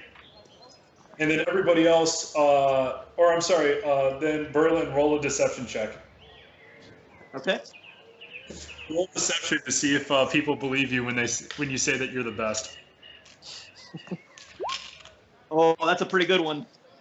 You know, it's convincing. They don't really know you that well, but they said there's like, man, if there may be something to this.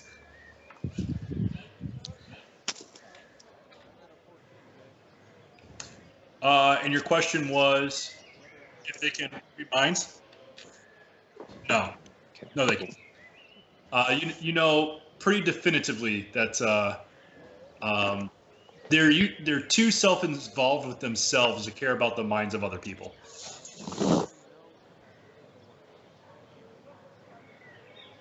What did we decide on the password as? It wasn't Blink is awesome, always something. Pineapple works for me. You say that with a starry look in your eyes because you recognize he may be awesome, but it's so general it's probably not going to be a good password. Blood of the Night Stalker. All right. Yeah, I'm good with that. Yeah, that works since it's more than just a single word. What was the password again? Blood of the Night Stalker. Okay. It's on my mind.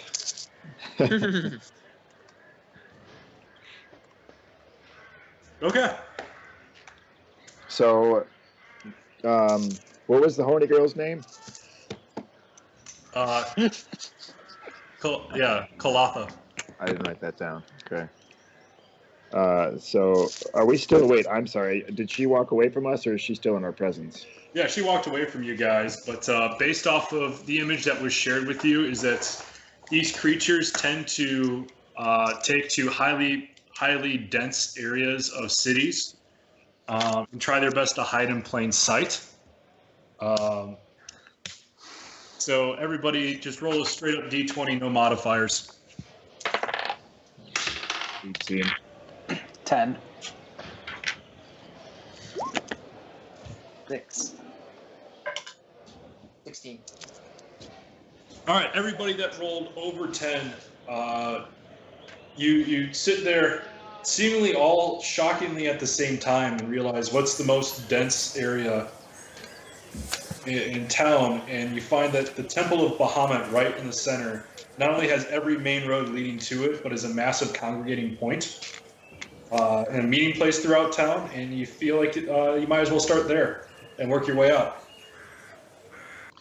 So would it be a good idea, since I don't really have anything that can detect good or evil, is there any... I guess I could rely on... Well, who does? Phil, I think you're... I do Blink, not. I think you said. Do you have something? I don't. I've got some illusion spells. So I have Mage Hand, Minor Illusion, Prestidigitation, Grease, Sleep, and Silent Image. So kind of deception things, but nothing that can perceive.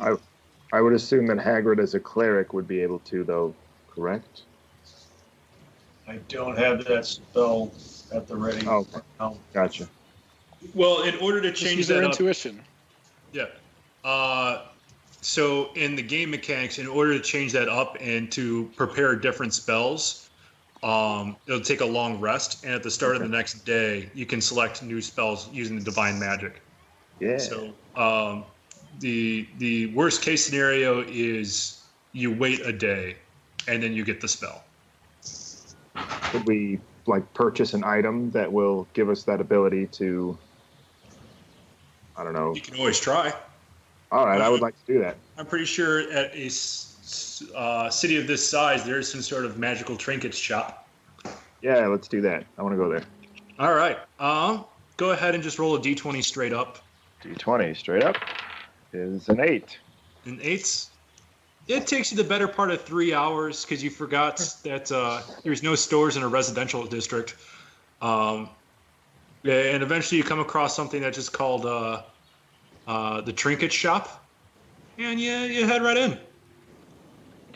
Hello, fine sir or ma'am. Oh, hello. You seem to be confused. What? Take a guess. Am I a sir or a ma'am? By the sound of your voice, I'm gonna say questionable. Good, you got it right. Way to make friends. That's going to be a 19 to hit. Oh boy. Yeah, roll a 10. I don't know why you rolled. It's your armor class. Oh, what, are you? Am I getting hit? Oh, geez. Yeah, you're getting okay. hit. All right. Well, I'm about to get hit then because mine's only 18. All right. Yeah, take 1 point of bludgeoning damage because you got slapped in the face. It's not going well, guys. No. Pretty wicked slap. Who am I to judge what gender you are? This is, I don't know what the ear is there, but You see the slap coming again with the other hand, but this time you're able to deftly dodge. okay. All right. I'm sorry. I apologize. Please, my name is Finn, and you are? Sully. I'm sorry, what was that? Sully. Slap him again. And I'm about to get hit again. You're very great at human interaction, aren't you? That could be debated. I am Very here. short debate. Yes, I am here looking for a trinket of some sort that will help me to identify the presence of evil in my vicinity. Yes. I've got just the thing. Hold on 1 second. She heads into the back, and when she comes out, it's this little Y-shaped stick that looks kind of like a dowsing rod. Yeah, it looks exactly like a dowsing rod. She sits there and is like, yes, consider this rod here to be like a moral compass. Okay, all right. A moral compass, you say. What does it? So it will be able to tell me whether the individual I'm standing beside is inherently good or evil? Why don't you just tell it what you look for, and it'll help you find it. Okay, all right. I like the sound of that. And how much for the what did she call it? What did you call it? I don't even remember what I called it. the dowsing rod. Okay. Yeah, we'll just call it a dowsing rod. How much for the dowsing? Depends how much you got. Well,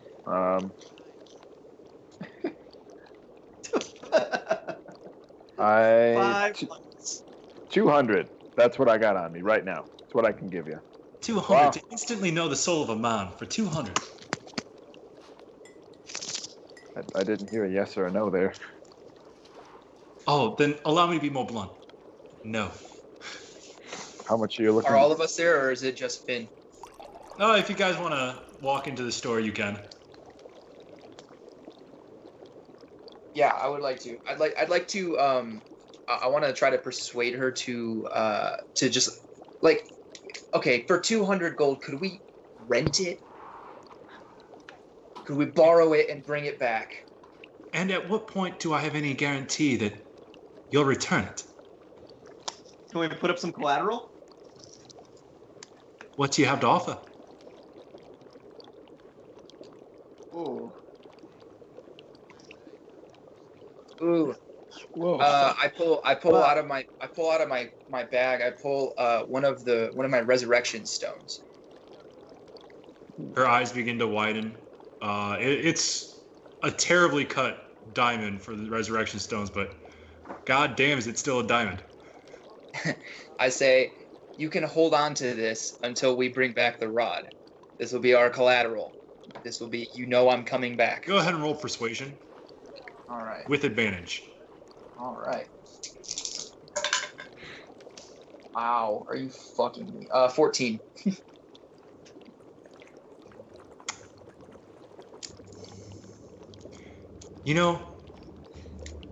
It's not a good business habit to loan things out. So I'll hold on to collateral and 150 gold piece, and then you'll get your diamonds back when you return it. Done. Seems fair. Yeah, that's all we got. All right. She hands what looks to be a regular ass stick to you guys, and quickly snatches at the diamonds before you guys have a second to think about it again. And she sits there like, just shows a table where she can, where you can drop down the gold.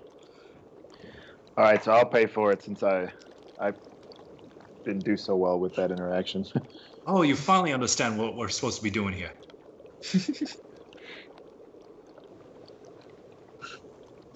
How much do you have?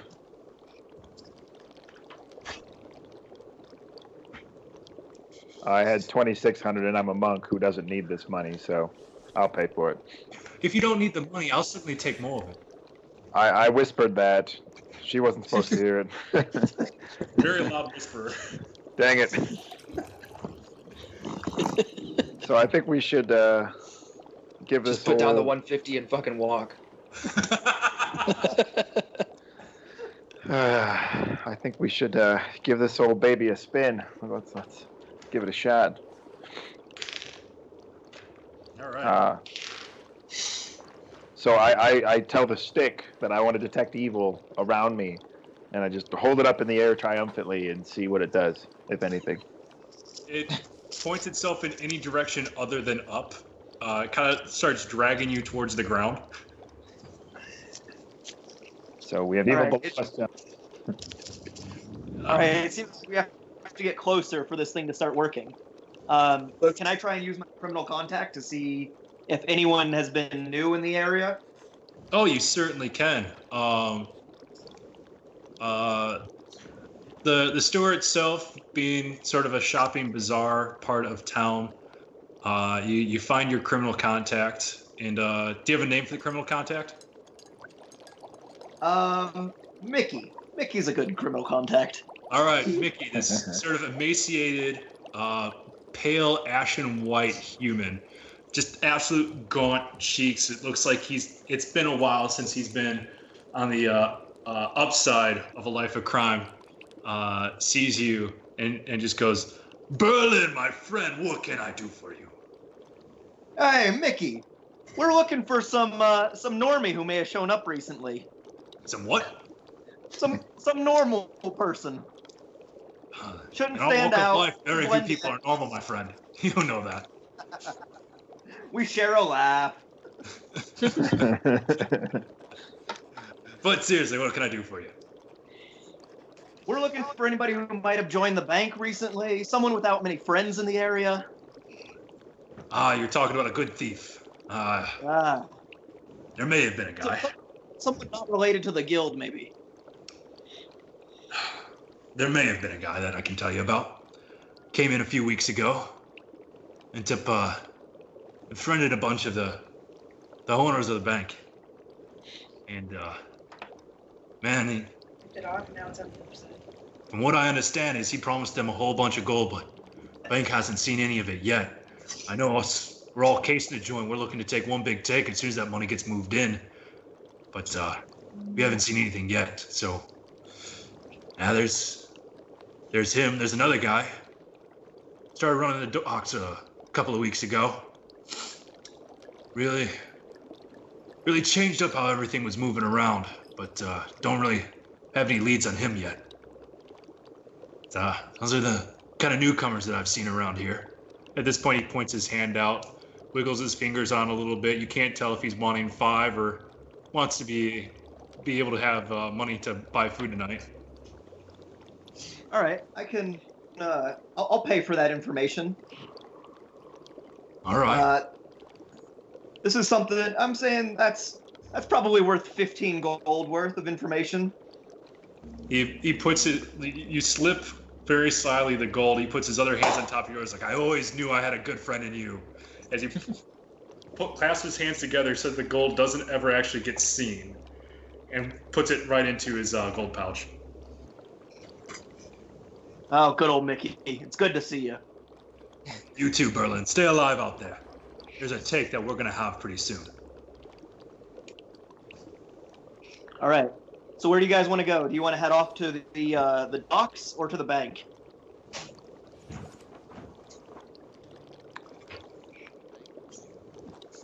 Yeah. I mean, even if the bank doesn't pan out, it's still probably easier. You probably want to pay as many people off. There's going to be a lot more detection of evil at a bank. Oh, It's that's a almost good like point. if you had to pay people off, they're right next to their bank account, so they can put that money away pretty quickly. All right, to the bank. Yeah, it's close to the central portion of town. It's a little ironic that the Temple of Bahamut and the bank are kind of adjacent structures. But yeah, you're right outside the bank.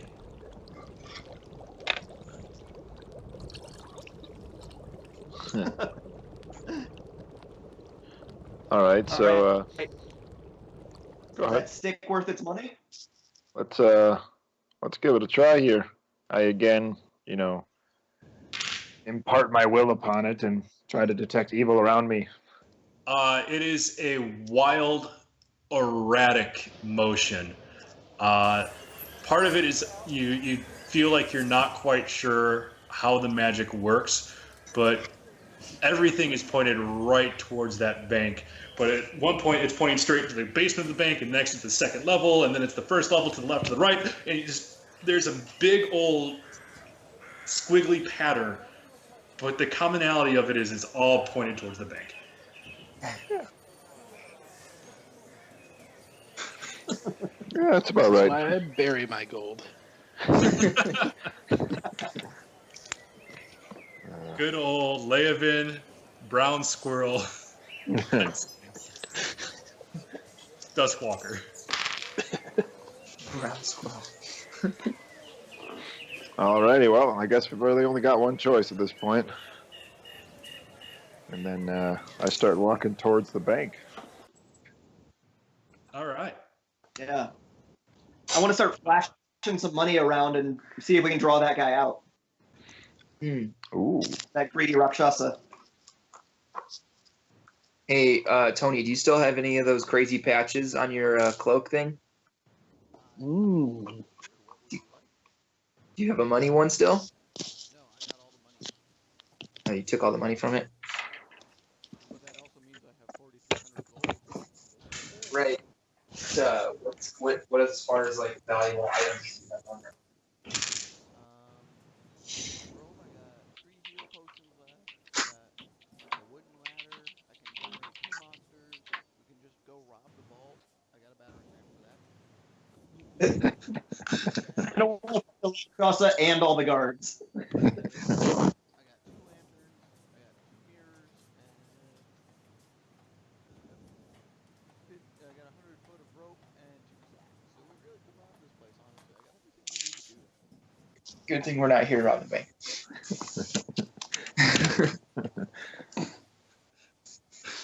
On the next episode of D&D, Tony's 11. All right, so nothing like really useful there. And if we throw money on the ground, I think it's just gonna lead to bankers picking up free money. I don't know. That's really gonna get us anywhere. Fair. So I wonder if this. Although flashing money around might get someone who's particularly greedy to come talk to 6 random strangers, 5 random strangers. You are a disguising motherfucker. Why don't you make yourself look like a horribly rich noble instead of opening the bank? That would take some time. All the time in the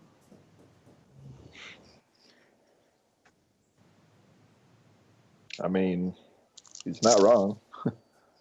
All right, Jay, is there somewhere where I can like make a disguise real quick? Yeah, you notice that the backside of the bank where there are no entrances is really horrendously guarded. Okay, then I'd like to. It's almost like they're one intern too short. I'd like to make a disguise to make me look like a noble.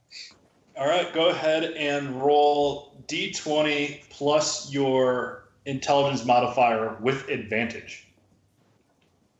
Okay.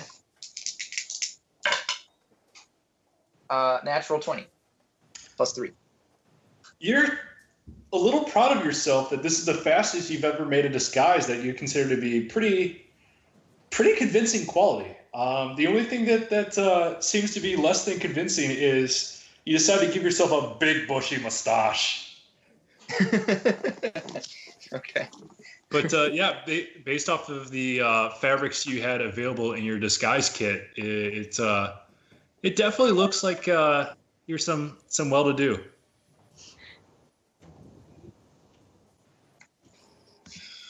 Okay. All right. Well, then I guess. Okay. Wait. So talking to the party now. So I should say that I'm interested in opening an account or something like that. Should I? But I should.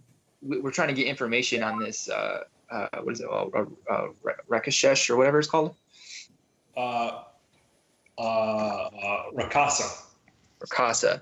So Yeah. I don't know. Like, should I ask about like any break-ins? Like, do we think that this creature would have been like pilfering money from accounts and things like that, or what? Based off of the knowledge check before, the party can inform you that most Rakasas, albeit very, very evil, have a code about them. They won't flat out just take money for the taking of it. Is a kind of are swindlers, they're schemers. Their brand of evil is making you feel like they're your best friend and then taking everything out from under you. They're con. Okay.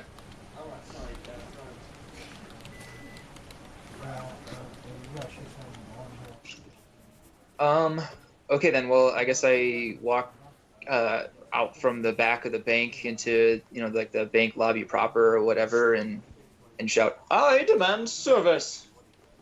The rest of your party roll a Constitution check to see if you laugh at the big bushy mustache, or a Constitution saving throw. 17. 20. Yeah, you guys all laugh, but you remember to close ranks so it looks like you're having a conversation amongst yourselves and not laughing at your friend who's clearly in disguise. Yeah. At this point, Lucien goes, "I demand service." At this point, you see 3 people looking over, see his clothes, and immediately rushing over, clamoring. It's like, yes, I can help you. Don't worry about my intern. He doesn't know what he's doing. I got this right here. What do you need?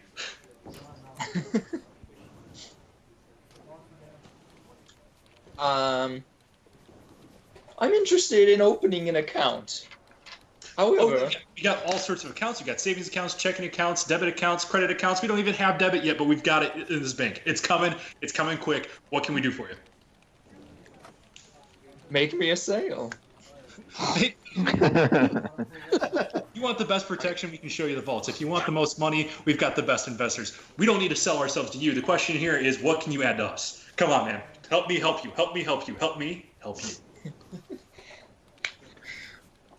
Wait, so you said 3 people ran up to me? Yeah, you had the option of 3 different individuals. Has one of them been doing more talking than the rest so far? Or are they all kind of shouting this at the same time? It's all overlapping. The problem is I can throw my voice. I can't throw 3 voices at once. Right. No. Yeah. That's why I was asking. Okay. So they're basically all like shouting things at me at the same time. Yeah. There's a bunch of bottom feeders all coming for you, trying to. You look like you can get them up a rung in life.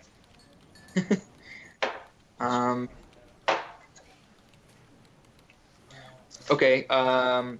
Which one of you is the most senior member of the bank? I don't think I got the dog. Oh, don't worry about these guys. I'm the one right here. Once again, they don't seem willing to tell you the truth. They just want your business.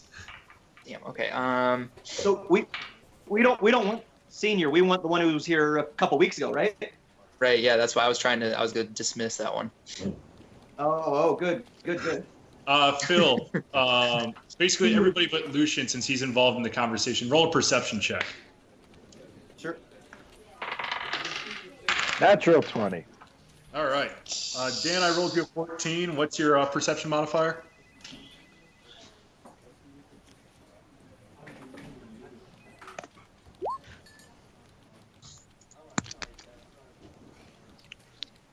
Well, I got a 17 in the meantime. All right. 24. All right. On the upper level of the lobby, a lot of you recognize that there's an individual looking down at the clamoring, coming down. He obviously sees the 3 individuals all clamoring for Lucien's business, and you just see sort of a wry grin on his face as he begins to walk down the stairs. Get the stick out. So I, try to casually treat it as if it's like a walking stick, and I tap it on the floor. Considering the stick is about 6 inches in total, Oh, I was thinking that it's bigger. What am I thinking? He's really tiny though. Yeah, I'm only like 2 feet tall. I'm a 3 foot tall halfling, so. All right. Yeah, it looks I'm like treating it's bigger. It's gonna break under your weight, but sure, go ahead. I'm treating a 6-inch dowsing rod as a walking stick. Okay, it's not obvious or awkward at all. Okay, just let it happen. It's not obvious that you're kind of messed up in that. So I tap it on the floor, because I got to commit to it now. Yeah, you certainly do. Roll a And performance check. I do a what?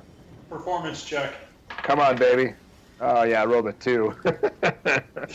This is not going to go well. As soon as you put the stick down, it sort of dips forward at the stairwell that the person came down from. You didn't have your balance, and you fall straight onto your face and take 2 points of embarrassment. Damn it. Guys, I'm going to get killed before we even get in the freaking combat. It's not damage, just embarrassment. Oh, okay. Yeah, so needless to say, it pointed straight at that guy, so... Yeah, this is by far the most accurate reading you've gotten from the dowsing rod. So I mumble under my breath while I'm laying sprawled out on the floor in my shame. Yep, definitely that guy. Okay, so I point at him and I say, you're my man. You two, fuck off.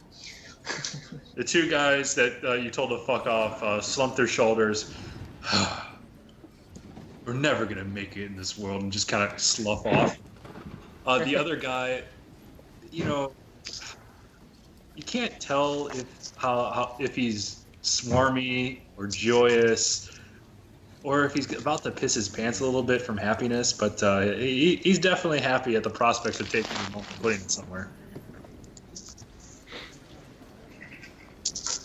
He sits there like, you made a right decision. These other 2 clowns, they don't know the fuck to do with your money.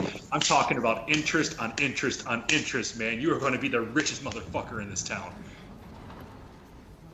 Do you think there's somewhere we can go to talk about our less than lawful enterprises? Maybe in secret somewhere?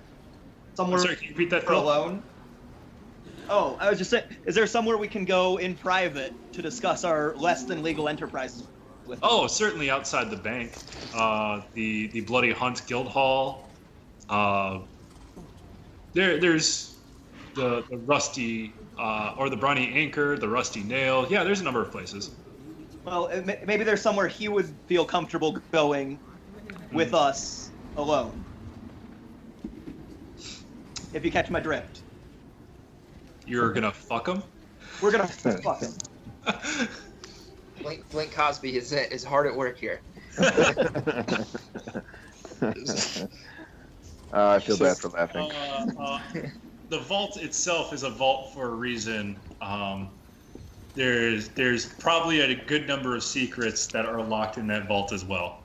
They did offer us a tour of the vault if we wished. They didn't offer you. They offered Richie Rich Pants over here. Well, Richie Rich Pants is going in. Is that his fake name? So, I say, okay, I've had some bad experiences in the past, so I would like a tour of the security measures that are in place here, and I would like my entourage to come with me. Your entourage? My entourage. And they are... Yeah, They're not expecting to see other rich people. His eyes getting wider is like, even more fucking money.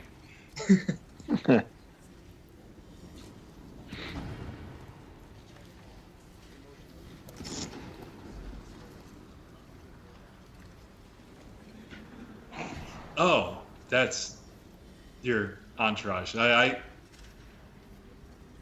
certainly guess that you're a man of the people. Yeah, I mean, whatever makes you feel more comfortable with us. Is the big one there to protect you? As he motions towards the Goliath. He's my spiritual advisor. Don't mind his hand axe. He certainly has a lot of spirit. Yeah. Keep him away from me. I mean, he's going to come with, but Just at all times, I would not like to be within his arm's reach. But okay, go ahead, bring him along. At this point, I motioned to the party for them to follow us. All right. At this point, he begins walking, not really caring whether or not you've noticed he started walking. He's just assuming you're going to follow him down a flight of stairs into the basement and a sub-basement, and then finally a third basement. He sits there and goes, the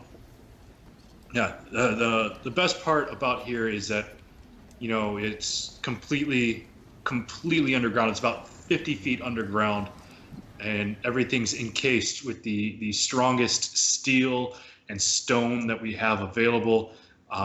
Even if a bunch of druids decided to transform into elementals and dig their way in through here, they still couldn't break through these walls. So, yeah, I mean, your money will be druid-proof. What about identity theft proof? Identity theft? Yeah, like how would you make sure that I'm not a changeling or something like that coming in to get my gold? I am a wealthy man. People know me. At this point, roll a deception check. Okay. 24.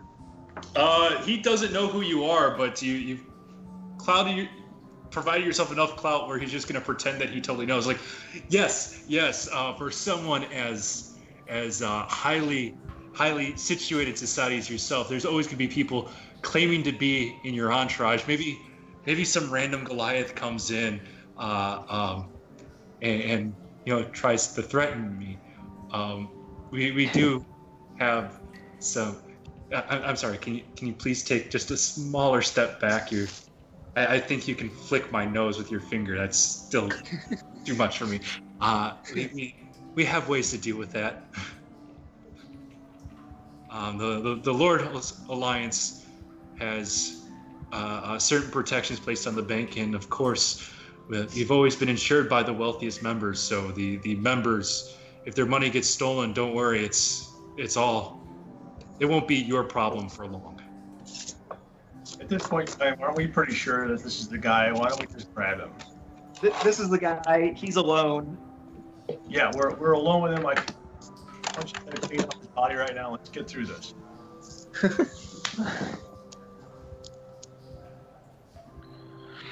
All right, I'm willing to take a sneak attack on him. Sure. Okay. I'm gonna check the dowsing rod one more time, just to make sure for myself, and safe to say that we're making the right decision. Yeah, Lucian, you're leading this, right? You're the guy who's dressed up. Mm-hmm. Yeah. Based off of the dowsing rod, it's pointing upstairs. It's not really at him. The best you can tell, Darren, is this guy may be a douchebag. He may be racist, but he's not really that evil. So I very vehemently whisper, guys, it might not be him. I lower my fist. Says the religious, spiritual, whatever. The representative just sweating bullets. Let's get through this. And he just sits just like, hey, thank you for that. Let's ask him if anyone's been like poaching his sales or anything like that. I'm sorry, what was that? Yeah, what? Let's ask him if someone new has come in. Anyone who's just been an all-star recently, picking up sales and getting more whatever is good for banks. Yes, you mean our new partner? Yeah, Wait, are you trying to become a partner? We're trying to become partners with the partner. Oh, getting in on the new game in town. Okay. Let me. If you excuse me for just a moment, I can bring him down here. Most of his conversations he likes to keep private. But yeah, just give me a minute. As he runs right up.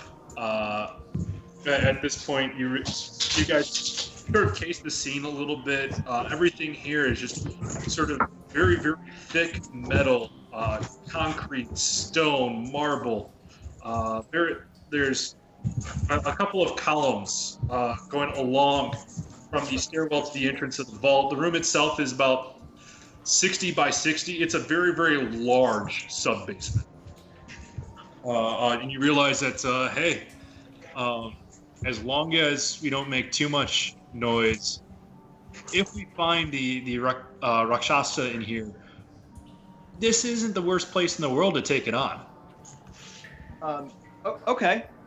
Can I cast Silent Image to kind of just hide us all and make it look like a normal basement?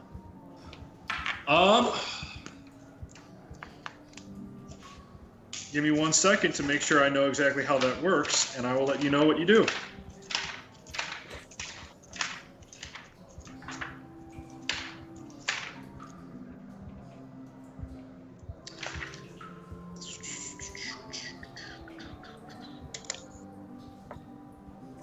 If I only remembered where I was in the alphabet. There we go. So it's a 15-foot cube is what you'll be able to use. So based off of the height,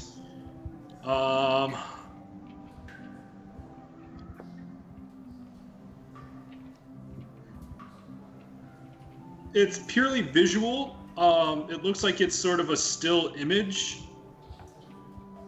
And yeah, you can certainly give it a try. Okay. Maybe disguise the people standing around as columns or whatever is laying around as them. So the problem that you'll have with that is that if you try to go off of columns, you'll realize it's too big of a surface area. So you'll probably want to do something a little bit smaller in area, like kind of tuck in a corner and just blend it. Like create a fake background. Okay. Sort of like a Looney Tunes, just paint a tunnel right in front of you guys. Perfect. Yeah, let's make the bank door look like it's open so he has a reason to come down and see what's happening. All right. No, that's a ruler. And that didn't go in a straight line. Come on. Damn it. It's because I'm on the wrong box. I'm really failing at this GM game today, guys.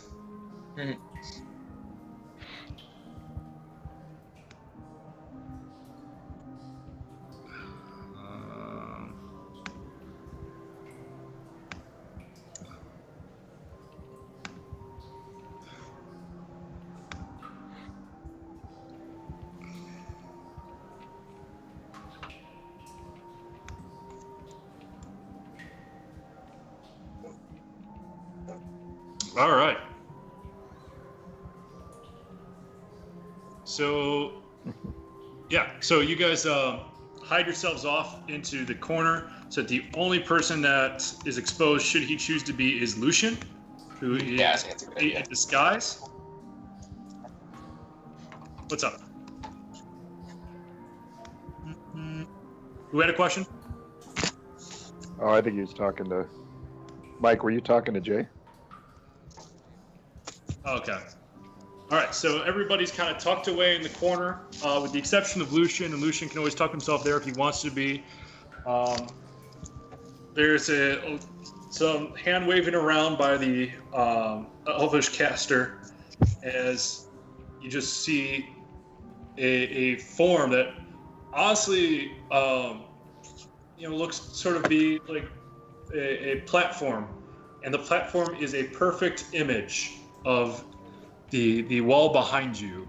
It's just now 15 feet up. But the depth on it is really, really amazing. As a magical artist, nice work. At this point, Lucien Do you want to be out in the open, or do you want to be in the corner? Yeah, I'll be out in the open just so. All right. At this point, you see the representative come in. You'll see a man about 6.5 feet tall, quite muscular, wearing absolutely regal clothing. Like the Barovian ambassadors didn't wear clothing this nice. It's just full of aqua marines, ceruleans, just royal purple, all encrusted with jewels on the sleeves, on the collar. The hat itself looks like it's made to be fit for a king. He just comes up to you and just says, "I see that we have some new blood in the financial game in Accra. Tome, how may I help you?" As he extends his hand out for you. I shake his hand and I say, "I hear that you are the up and coming financier in Accra, and I want to get in on that train. Maybe make a few smart and maybe under the table investments." I see. Very, very direct. There's not enough people in this town quite like that. Yes, there's a couple of things that we do that is of certain financial gain, and we won't mention some of the other parts to it. But we can definitely make this a possibility. The question here is, I've never heard your name before. I've never seen your face before. How did you come across your money? That was next. Yes, this kind of question. That'll convince him. Out of character, I am thinking and hedging.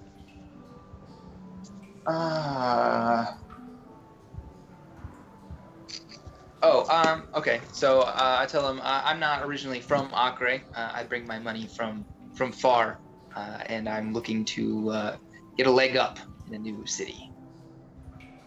Do you happen to know the name of the city? This city? Yeah, it's Accra. No. The one where you've made your riches.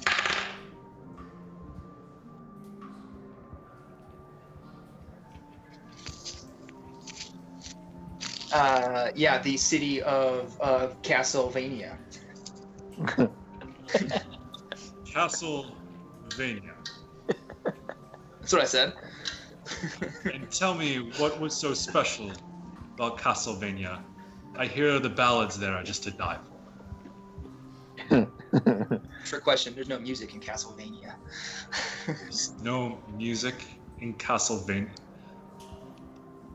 Must be a wonderfully dreary city. Why do you think I left?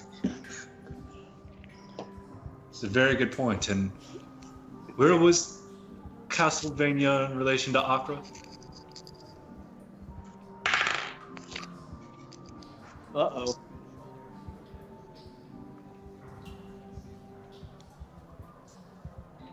Okay, and Finn again very vehemently taps it gently on the ground. Vehemently taps it gently, and points at it. And oh, it is ringing so strongly it might as well be slipping out of your hands and shooting them like a bullet. Don't let go of it, though. I need that stone back. So I just nod my head very vigorously. Yeah, no, that's him. That's the one. Fuck you guys are finding all these magical instruments and Jason's like, I had so many clues buried. You guys like, I'm just gonna buy this magical stick.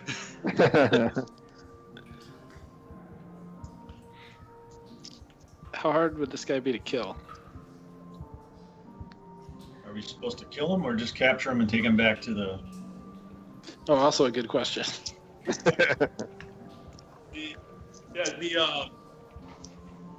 Dan and Phil, based off of your nature with the bloody hunt, they don't really call him the bloody hunt because they capture him. They call him the bloody hunt because they kill him. Kill contract. Is he close enough for me to give him a quick stab in with my dagger? No, he's a good 10 feet away from you at this point. He's kind of been,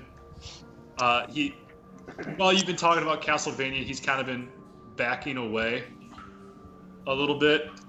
And then at this point, Phil, can you have Berlynn make a concentration check? This is going to be a D20 plus your Constitution modifier. Okay.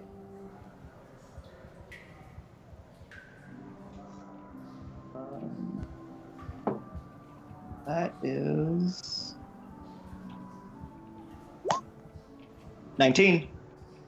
Oh, yeah. So, despite all this conversation, despite you trying your best to pay attention to the,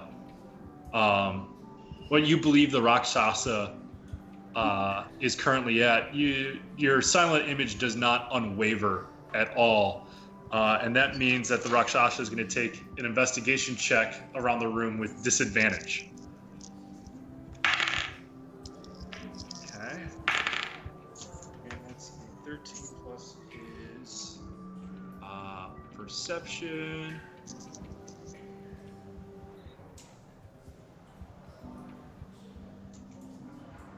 Which will just be his dex mod, so 13 plus 3. What's your spell DC? Help me out with that. It'll be on your last page towards the top.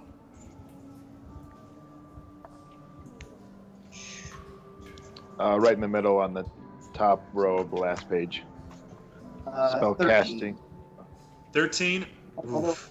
Yeah. Unfortunately, he looks aside, and he doesn't know immediately what's wrong with it, but he rolled a 13 plus 3, which gave him a 16, beat your DC. Wait, do I get to add my intelligence modifier to that?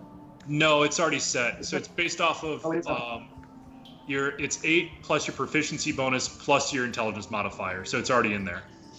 Okay. Yep. So he just sits there. He's not really sure what's wrong with that image, but he definitely sees some perspective issues. He turns away from Lucien and starts walking towards it, not really rushing towards it. He just realizes that something's not right. So he's no longer facing me? He's no longer facing you, and I'm going to show you guys the page now. Okay. I wanna like get behind him and just give a stabbing. Yeah. Well, he is currently facing towards this direction. Okay. And the silent image that I drew up for you guys, based off what you described, is going to be kind of like through that cube and that cube. Okay. Okay. Yeah. So he hasn't initiated combat yet, but he knows something's up.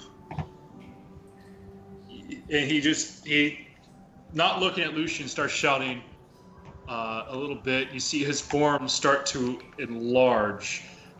You see his hands, which were once normal hands, begin to invert, and the thumbs, instead of pointing towards the sky, are pointing straight towards the ground. Even though the rest of his arms look totally normal. Underneath his original arms, you see 2 more arms begin to grow out, and the thumbs transitioning down, pointing towards the ground. At this point, the claws begin to grow.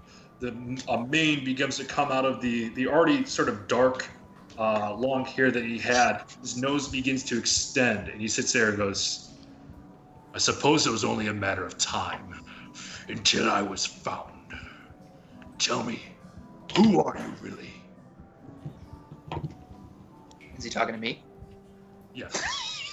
I wasn't sure if he was talking to the illusion. What do I want to say to him? Kick him in the dick. Great. I want to. So that's what's behind the illusion. I want to throw off my costume as I throw a dagger at him, and I'm not even gonna answer him. Your answer is dagger?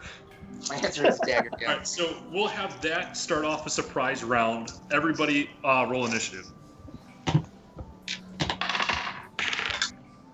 Oof. Okay. 17 total. 8. 13. There. Okay, 25 to 20. Okay, 19 to 15. And then Dan's initiative, which was +2, so that's fine. All right, 15 to 10. 13. I had a 13. And Who called out 13? Me. Okay. Who else had 13? Me. Lesniak's had 13. All right, so the Lesniaks are going to go at the same time then. Anybody got above a 13? Negative. 17 for me. Perfect. All right, Phil, what'd you get? 10. Mike, what'd you get? Nice. Darren, what'd you get? 8. That's great that I just accidentally guessed the right initiative order. So we're going to start off with the surprise round thrown dagger attack. Okay.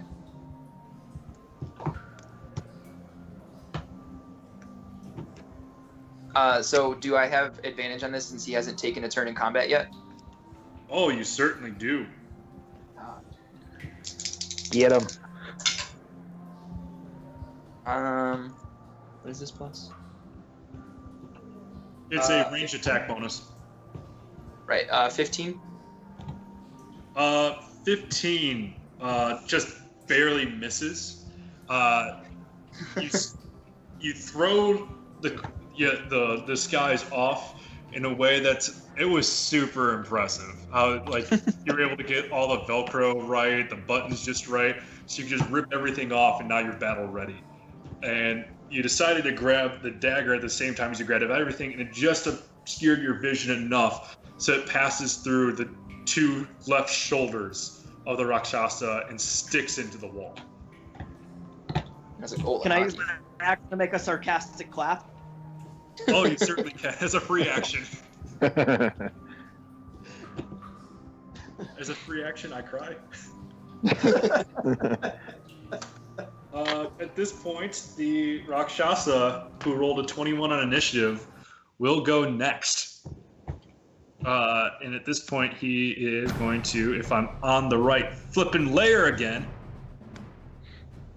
Believe in you. Yeah, walk up, and he's going to make 2 claw strikes.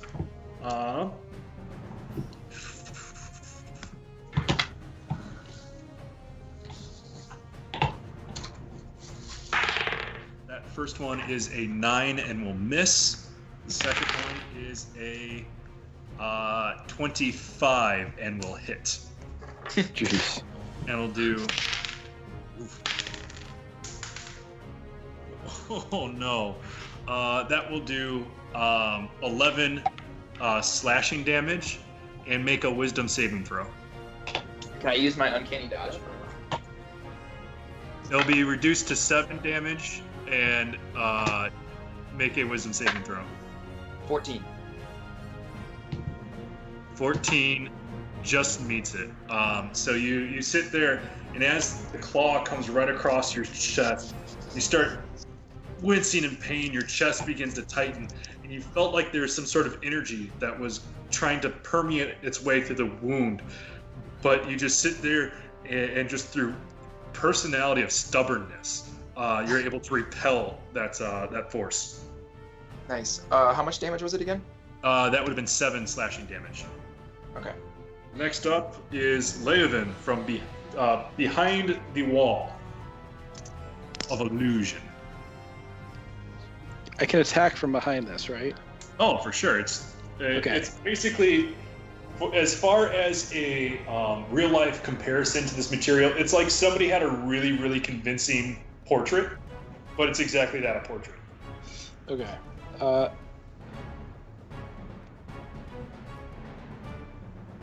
Are you Is still that true? trying to hide in the middle of combat? Yes, I am. Well, I can get advantage if I'm hidden, so... I'm stepping Right, up here, so- and I'm going to fire an arrow at him from behind it. If you Yeah, go step ahead. out, ruin the illusion. No. If one person steps out, Nope. and then everybody still behind it will still have the benefits of being behind it. Well, he's kind of aware that it's an illusion. Okay. Just doesn't know It's how still many people present, are behind it. but it's still. Yeah. So Leovan, roll to attack then. 15. 15. You were able to fire it, but due to just some sort of preternatural sense of the Rakshasa, it was able to turn around, grab the arrow out of midair, and just break it in his hand. Ah, crap. Yikes. You do have a second attack, right? I do. I'm just going to shoot him again. All right. 16. 16 just barely hits. So on the second one, which you released kind of just enough sort of rapid fire, he was able to find the first one that distracted him for the second one. It hits him dead in the chest. Roll damage. So 4 plus 4, 8. 8 damage? Okay. All right. Is that your turn? Yep. Lucien and Hagrid are both up. All right, Hagrid is going to move so that he has a clear sight of the Rakshasa. All right. So there's a number of options. In front of me. And I'm going to cast Hold Person at the Rakshasa. All right. Let me look up something real quick. So go ahead and roll a spell attack. And what level are you casting it at? That is second level. Is the spell? Yes. I'm not sure if I understand what you're asking me. So Yeah, you that can was always cast at a higher level. So in certain points you can counter spell, and then it's basically if the counter spell is an equal or higher level of the spell fails. Yeah. So it's a second level spell, Dad. You can choose to use it as a third level spell. yeah. It doesn't change anything other than you can target additional people when you use it above second level. But if Jay's talking about making sure it's not countered, then you can use it as a third level spell. Yeah. All right. So the good news here is that it was totally unaware of your spell. So go ahead and roll a spell attack. D20 plus whatever your spell attack modifier is on your third page.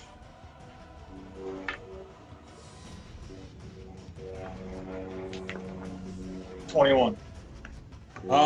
Yeah, that definitely hits. So at this point, you just see the tall Goliath, which is, as far as a height standpoint, a height equal to this Rakshasa. It's just really different color skin, a different amount of hair, where the Goliath really doesn't have that, like any body hair whatsoever. And, 2 arms. These could be pretty equal rivals.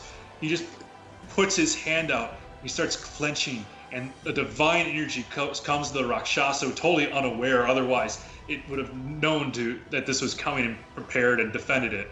But he is now considered constrained, which means, let me make sure that I have that right, because this is the first time anyone's ever casted Hold Person in this game. He's incapacitated. He's paralyzed, so he's incapacitated, can't move or speak. Automatically fails strength and dex saving throws, and attack rolls against it have advantage.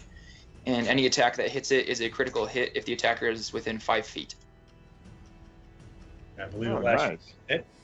That's a lot of things, so I'm going to make sure that I have the written version so I can remember it. Yeah. Hold Person.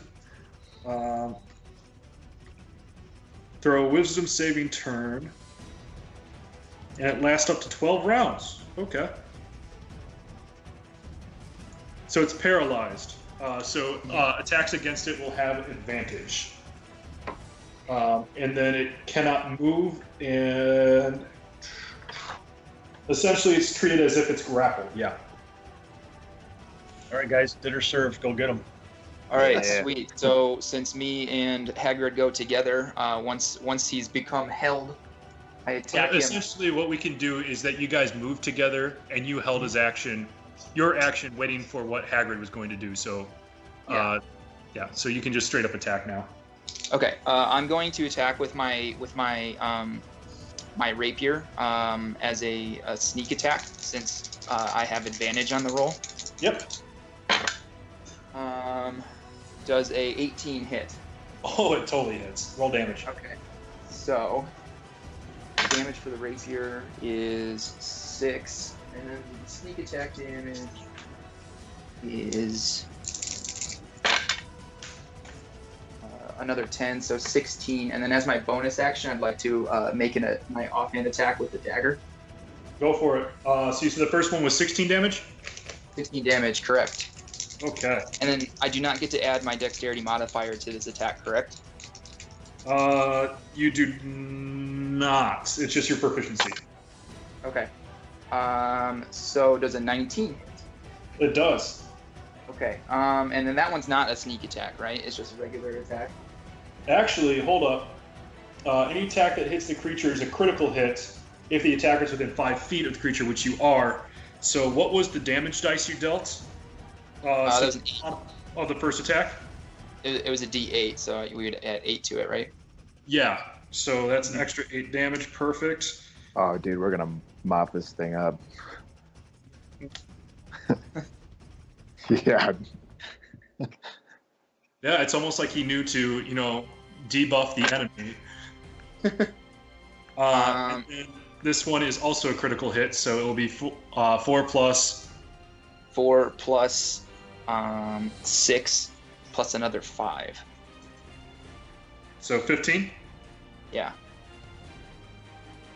Okay. Yeah, this is one hell of a dirty fight. You throw the rapier up in the air, take it in the back hand, and in your of your right hand, and in your left hand you take the dagger. You just in quick succession lunge straight into the chest of the Rakshasa. And what was really, really interesting is you can feel the heat of its body just as its normal core temperature is way higher. You just feel like it's melting through butter. It's just that high of a metabolic rate. And as it comes down and tears through the thresh, you just see this flapping, like outer layer coming down. It definitely, that one smarted. Yep. So then next, the Rakshasa is going to make a legendary action in order to try to break free of the hold person. And fails miserably. All right, next up is Phil. All right. So I get a D20 and 21 to attack. 21 to a range attack. Because it is a range attack, it does not count as a hit critical, but it does hit. Okay. So that is a sneak attack. It would be a sneak attack, yes. So that's 3d6 in the visual. Oh, 3d6. Yeah, because you're level 5. Do you add the damage before or after? So you'll just roll it separately, so you'll let me know how much is sneak attack damage and how much is your regular attack damage. But it doesn't really matter the order of sneak attack versus attack damage. Okay, so I roll 3d6 right now, right? Yep. Okay. And then my regular damage? Yep. So you'll roll both of those, and then total them all up.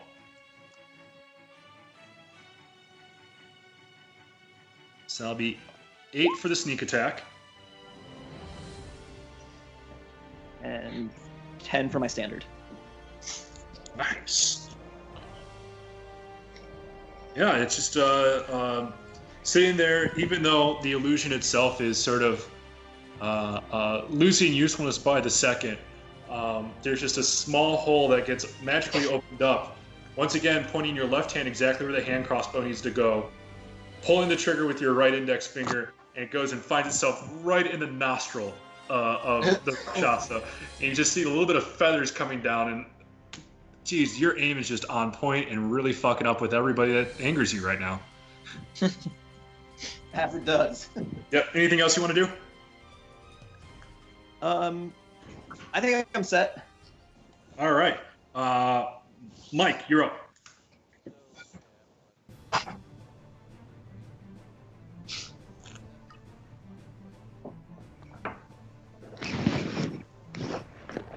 No, it wouldn't because it's within 5 feet. So even if you were if you were right here, would be the only way in which it's an automatic critical is right. But you would still have to roll an attack, since it would not, because it can't do it. It's paralyzed. So what would happen here is, because you're within 5 feet making range attack, you're automatically at disadvantage. Because of the creature being paralyzed, you are automatically advantaged. So they cancel out. So it's a regular attack, and if you hit, it counts as a critical. All right. Cover your ears, guys.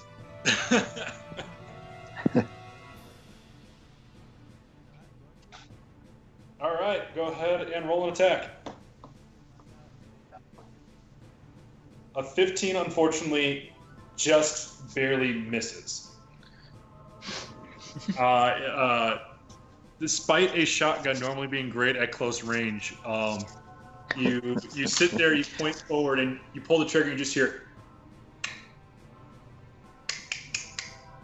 and then you just instinctively realize to lower the barrel, clear out the round, and spend your bonus action reloading, and then getting it ready for the next shot. Yep. Fantastical. All right, that brings us back up to the top with the Rakshasa. I never No, I'm sorry, got I'm to wrong. go. Darren, you're up. Yes. I will move right here. Okay. And I will attack, since I'll get 2 attacks. Let's see. So that's going to be 23. A 23 hits. He's going to use his reaction to do an uncanny dodge. It's really uncanny because he can barely move, but it's it's super uncanny. But roll damage. All right. Well, so it's not a critical then, since he did the uncanny dodge? No, it's still critical. It just Okay. It's going to buffer down. Instead of it being double damage, it's going to go back to what it originally was. That would be 10. Yep. So 10 is the pre or the critical. That's just the pre. Okay. So then that would be brought up to 20, which is then brought back down to 10. Okay. All right. And so uncanny dodge basically undoes the critical on it. And that's how he spent his reaction. Is it just feels like there's some magical force barrier that got broken through, but it's just enough to keep it from being super, super bad. Yep. Does that only apply to my first attack or all of the ones? Yeah, he can only use the reaction once. He can't use it for every attack. So the other 2 are still going to count as criticals. So I'm going to use my extra attack. Okay. And that one is a 19. 19 hits. And this is a regular critical. Oh, God, of course I got a 1. So that's going to be 6. 6, okay. And then I'll use 1 Kai point to do 2 unarmed strikes as well. Your key point allows you a 3rd strike. No, I got an extra attack. Yes. Yeah, he has extra attack, so his attack is 2. Okay, so instead he'll have 3 more attacks. Would it be 3? Yes. So what it does is you have your regular attack, followed by your offhand strike, and that counts as your first attack. Then your second attack will be attack, offhand, key point. So I get 3 additional unarmed attacks. Correct. Got it. Sweet. So just roll the 3 to hits in a row, and then roll whatever damage is in a row. 16. 16 just barely hits. That's going to be 13. 13 misses. And 24. 24 hits. So roll 2 hits. Okay, so 3 plus 5 is 8, and 10. So 18. All right. Yeah, just with this absolute Muhammad Ali-like speed flurry, your speed is actually so great that you took the Rakshasa's hands and hit himself in the face in the last 2 hits, and roll a d20 to see if your first thought is stop hitting yourself. I roll a 16. Yeah, you're slightly more clever than that. But I can also use one of my open-handed techniques because one of those landed. Yes. I don't know if there's a point in knocking it prone or. Yeah. All right. Yeah, because then if he becomes unparalyzed, you still have to spend his move to get up. Yeah. All right. I want to knock his ass prone. All right. DC is 15, right? Yeah. Yes. All right. He rolled a 2 and normally would fail, but he's going to use his second of 3 legendary points this round to succeed instead of fail. So he is not prone. And were those unarmed strikes? Were those criticals as well? Yeah. Didn't you already write those down as criticals? No, that was just the base without saying or without the critical aspect. All right. So how much extra damage do I need to take off the guy? So I did 18 with the 2 unarmed strikes. So is it double for critical? Yeah. So it's just the damage dice is doubled. The modifiers aren't. Oh, I see. Okay, so 3. So another 8. Another 8. Mm-hmm. Okay. And that's it. All right. So at this point, the Rakshasa is once again going to try to break free of the paralysis. And this time rolls a natural 20. So you just see all of his muscles begin to tense up, and it's this pure fury that comes down. You see him just and sort of goes into sort of a Dragon Ball Z sort of stance. You almost can sit there and visualize the yellow lines of energy just coming up off of his aura. At this point, he is going to make attacks at Toni Povar and the monk.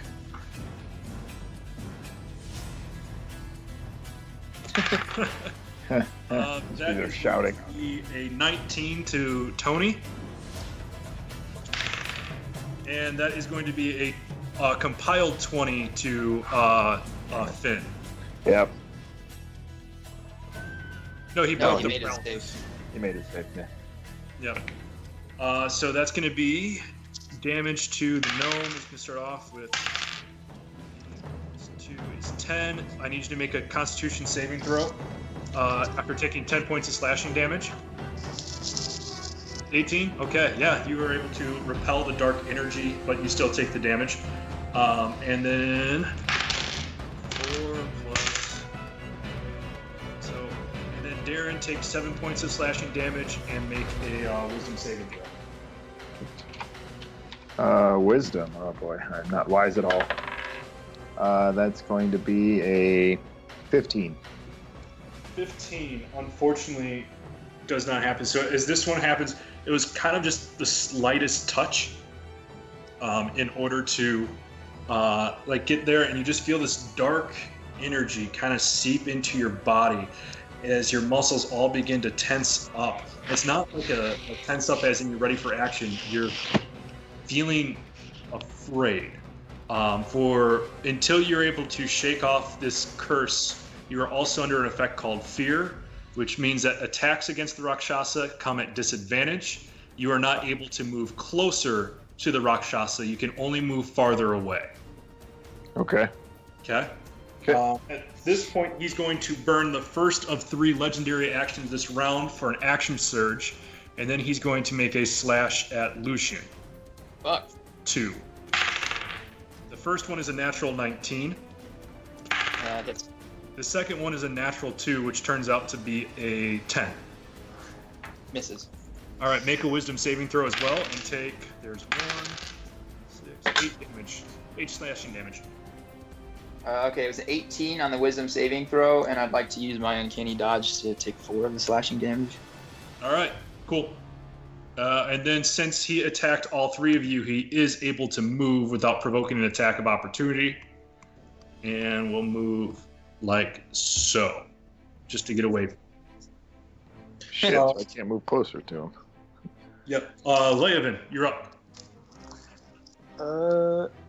Arrows out as long as I can not. Okay.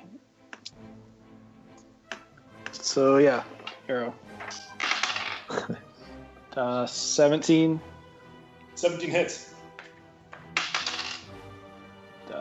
It'd be 7 damage. Okay. He's beginning to look pretty rough. Cool. One more. 16. 16 just barely hits. Ooh. And that's a 6.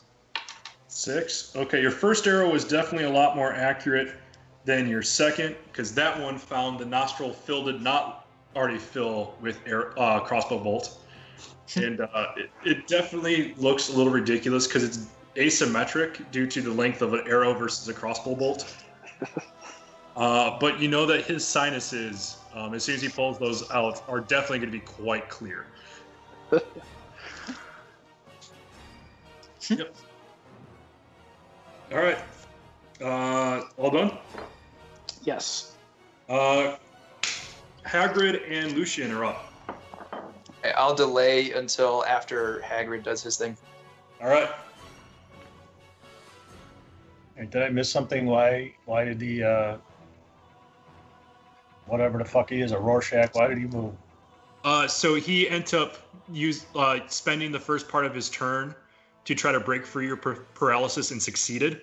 Mm-hmm. So then your spell was broken, but No, I understand that part. After he was attacked last. Because he attacked all three of us. Because he attacked all three of the targets in melee range, he could disengage without having to use an extra action. Okay, that's Yep. the part. Sorry. Yep. But speaking out of character for a second is, holy crap, you guys did almost 100 damage to that guy while he was paralyzed. So, Holy how far is he away from me right now, Jay? He is... Distance is probably about close to 30 feet if you deftly maneuver.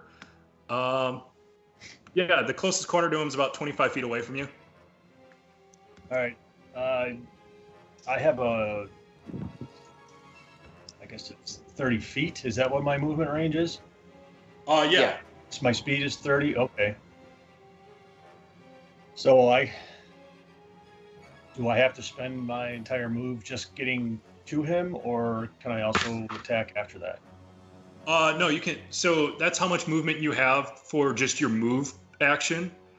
So you'll have your any free actions, bonus actions, and attack actions available to you still. All right. I was either going to attempt a close attack, or I could throw my hand at him and try that. Proficient. I would imagine with you being a strength-based character, getting up close and personal would probably be more advantageous to you than a range attack. All right. That's what I do. Then I move as close as I can get to him, and I will attack with my axe. Sweet deal. Do you have a dice right now, or? I do. Sweet deal. Oh boy.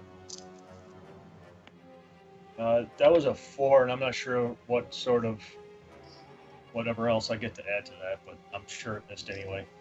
Okay. What's your strength bonus?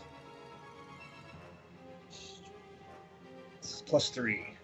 Plus So 3, that would have been a plus 10 6, then. so 10. Yeah. So a 10 unfortunately does not hit. He's able to duck underneath your first strike. I believe you have a second strike though. Why is that? I think you end up with an extra attack.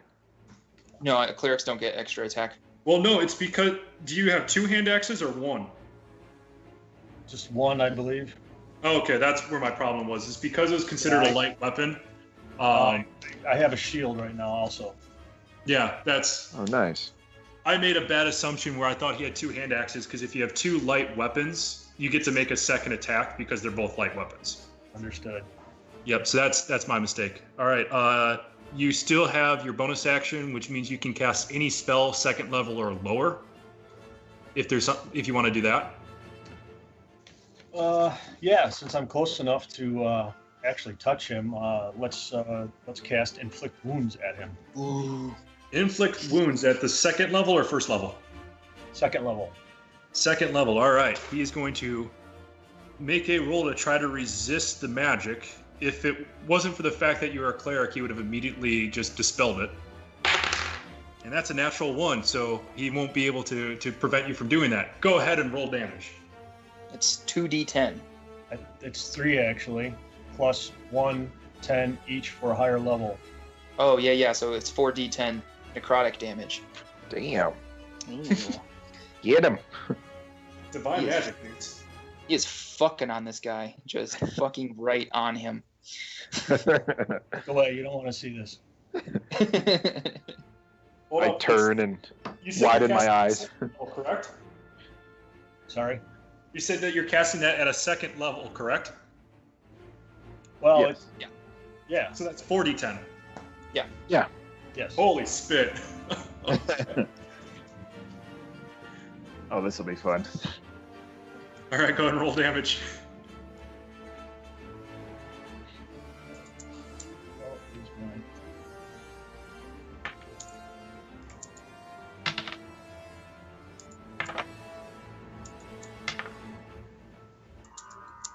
Actually, 18.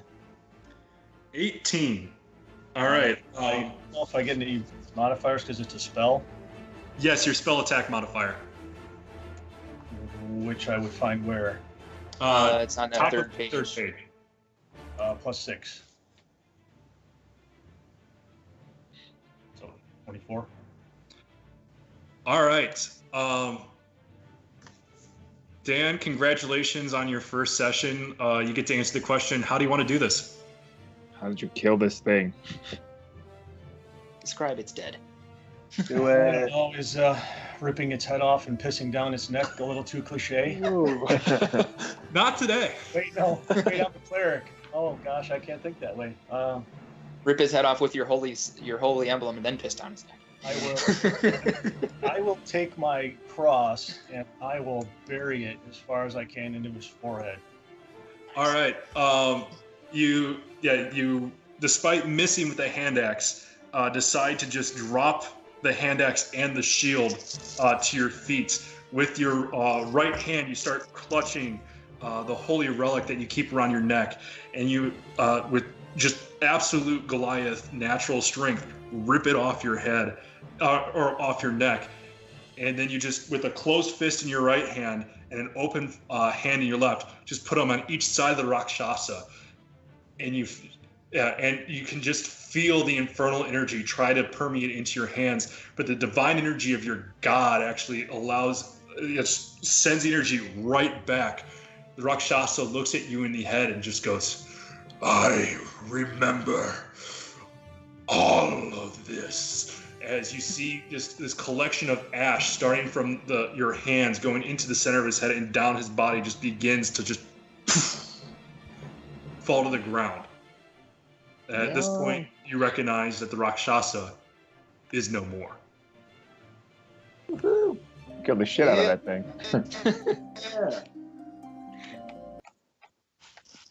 At this point, to the Watchers, the caster, and the unorthodox crossbow user and the cleric, you look at your hands, and the symbol begins to fade. The magic of the contract has been met. On the left hands of the original war party, you feel an initial pain over the hand, but it only lasts for a second. It's not a very damaging pain, as you see what appeared to be the magical tattoo just lift and dissipate. At this point, you recognize that you're in an open bank vault, and you just completed your trial of the tank. Yeah. Everybody give yourself another 1,200 experience for taking down the Rakshasa. Yeah. Because that thing is quite a high CR, and I actually buffed it up quite a bit too. Not enough. I know, right? I don't think anyone expected what my dad did. Yeah, no, wow. Hey, my dad and Phil, just so you guys know, you guys started with 6,500 experience points because you guys are level 5. So it's 6,500 plus 2,500 after today's events. Got it. Perfect. Because I know that was something that I saw was not on Phil's sheet, and so I figured I would need to address that. I think I got that. Let me see.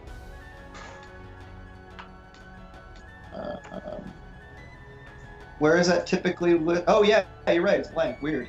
Yeah. Yeah. Yeah, you guys started with 6,500, and you got an extra 2,500 today. And then just because of the time here, and I have to be at the airport really early tomorrow, we're gonna call it off right now. This was meant to be a shorter one, partially because it was in between adventures. We wanted to introduce new people into the campaign, and then me flying. So once again, thank you everybody for making this time available. I'm really glad we got it to all work out. Yeah. Thanks, Jay. Thank you. Yeah. This was fun. Thanks, guys. Yeah, thank you. Thanks for joining us. That's you definitely jumped into role playing head first, and just know I appreciate it, man.